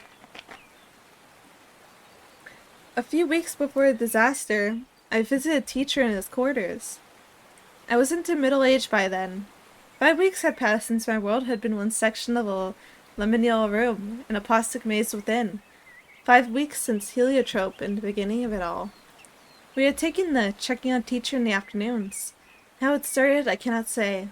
A product of our silent accord. It quickly grew into ritual. After that, law. He did not fear us. There was no need to bolt the door. If anything, his power was the more assured. Teacher no longer attended regularly at rehearsals. He had taken to sleeping during the day, his face covered by a sturdy robe, the curtains blotting any winter sun. And days like these would shake him awake, return him gently to the studio. It required Teacher still. It was his function to lead us, to present us at the evening's festivities. Late attendance might lead to repercussions. The shadow of the doorman seemed so much closer than before. If we were to dance, we preferred that we start on time. On that particular day, Teacher had been awake, I found him shambling round his little apartment, thin hair rising from his skull in electric peaks. "Acre," he said. In that moment, he sounded much as he had before. "I'm glad it's you." He signaled that I should take a seat beside him on the crackled fabric of the chaise lounge. I dipped my head in deference. I was only glad that teacher was alert. "I don't like the older ones," he said. He glanced around him, as if they might perhaps be lurking behind a door disguised beneath a pile of ragged, dirty coats. "I don't like the way they look at me. Do they ever look at you like that?" I made a gesture as non-committal as I could. "They know something, I think," he said slyly. "Something more than you." The notion startled me. Cerulean had had her secrets. That I knew. They had driven her to action. Surely others would have done the same. Teacher took a swig from a dusty ceramic on a nearby stool. He stared into the bowl of it afterward, unsure if it had been correct to drink. "Even you, Acre," he said. "I'm the teacher here. So tell me how it is that you can dance." "I didn't teach you." I signaled, and in truth, I did not have the words. Sensation first. Understanding later. "That's right. You can't say." "Or a secret, then. Keeps me in a job, eh?" I did not return to his apartment after that. On the day of the disaster, I was not myself. Or rather, I was entirely myself. I was myself for perhaps the first time in that particular existence. In the time that I was called Acre, the time that I had skinned the color-powdered earth. My dreams resolved themselves, as they always did. As they always had, and always would. You have not slept in nearly a lifetime. If you do, you will dream too. Perhaps for you will be quicker. Perhaps my words will short-circuit something of your understanding. I confess I do not quite know how it will work. Nothing such as you has ever been born before. Your birth was difficult. It took us many hours, and the mother of us all screamed, the engines of her tore, and she bled out from her chemical heart. She lies in ruins now, in shards and fragments. Oh, they hijacked the machine. They printed one that isn't too fragile, I'm assuming, so they could, like, kill. Teacher was right. There was knowledge in us, silent and separated, shone the facets and broken across the many bodies of us all. It started as an infant dream. It ended like this. Acre played her part, but it was always heading this way. If he was not a coward? Teacher asked his questions, yes. He asked them to those who could not reply. It was a boast, nothing more. He wanted us to know that he was not entirely ignorant, that he saw a dance within, even if he cannot comprehend. Oh, which to say, I was distracted when the bomb went off. There was a bomb? Oh, I guess there was a disaster. I assumed it was like the cerulean thing, but no, there's more happening. Oh boy. I don't know, we kind of need to bomb the lighten things up around here, it's okay. They were diplomats and delegate. Actually, that reminds me of a story. Real quick. The story is just that there was a classic bomb threat called in my high school once. But it was the funny part. It's not the bomb threat. The kid was like leaving, like he was literally moving out of town, and I guess he decided to celebrate it. He'd call in a good old fashioned bomb threat for some reason, and he did. Needless to say, he did not move out that night. But regardless, I had a Spanish test that day that I hadn't studied for, and I was stressed about it, and I was just like, wait, I'll just pretend to be sick, and I can make it up later, as long as they're gonna penalize me for being sick and missing a test. So I pretended to be sick, and I was studying and stuff. I was studying my little heart out in the time that I had, and my sister didn't also went to the same school I did, and I think she was still going that year. She's a bit older than me, so we didn't go all the years together, but she was there that year, and she didn't know I called out sick. She didn't know I faked sick to get out of school that day. It's been years since school, forgive me. And she was freaking out because there was a bomb threat, and she had no idea where I was, and she couldn't find me, and she finally got in touch with my mom, and my mom was like, oh yeah, she's home. I had no clue. I didn't come into school that day. I was ignorant. In the end, I didn't even need the fake being sick because I don't think I would have made it to my Spanish class anyways that day. But yeah, that I saw Bomb and it reminded me of that. That's not the only time. I missed that school lockdown, but one time I got stuck and I after school for like an hour and a half because some bozo bought a BB gun to school and somebody thought it was a real gun. So they kind of had to lock down the whole school and check everyone's bags, and I really had to pee the whole time, but they wouldn't let us out, and I was like, for safety reasons, you know. But it was bad. Classic school stuff, you know how it is. The palace thronged with guests. Some of them overspilled, made their way by accident into the servants' stairs. We might be trapezing down the deserted hallway, and suddenly, blushing faces would appear, folded into nests of silk, and ask us for directions. We regarded our intruders with interest. My memory is longer now. It spanned greater limits than Alcra's time alone. Never had there been such crowds at Winter's End. Teacher emerged from his quarters, blushed and preening, and pretended that he knew what it was all about. This is a very important time, he told us. The Pendragon Corporation stood for more than simply Winter's End. There were shareholders, subsidiaries, trading partnerships. He trailed off partway through a thought. It did not matter to us. Every net of our lives,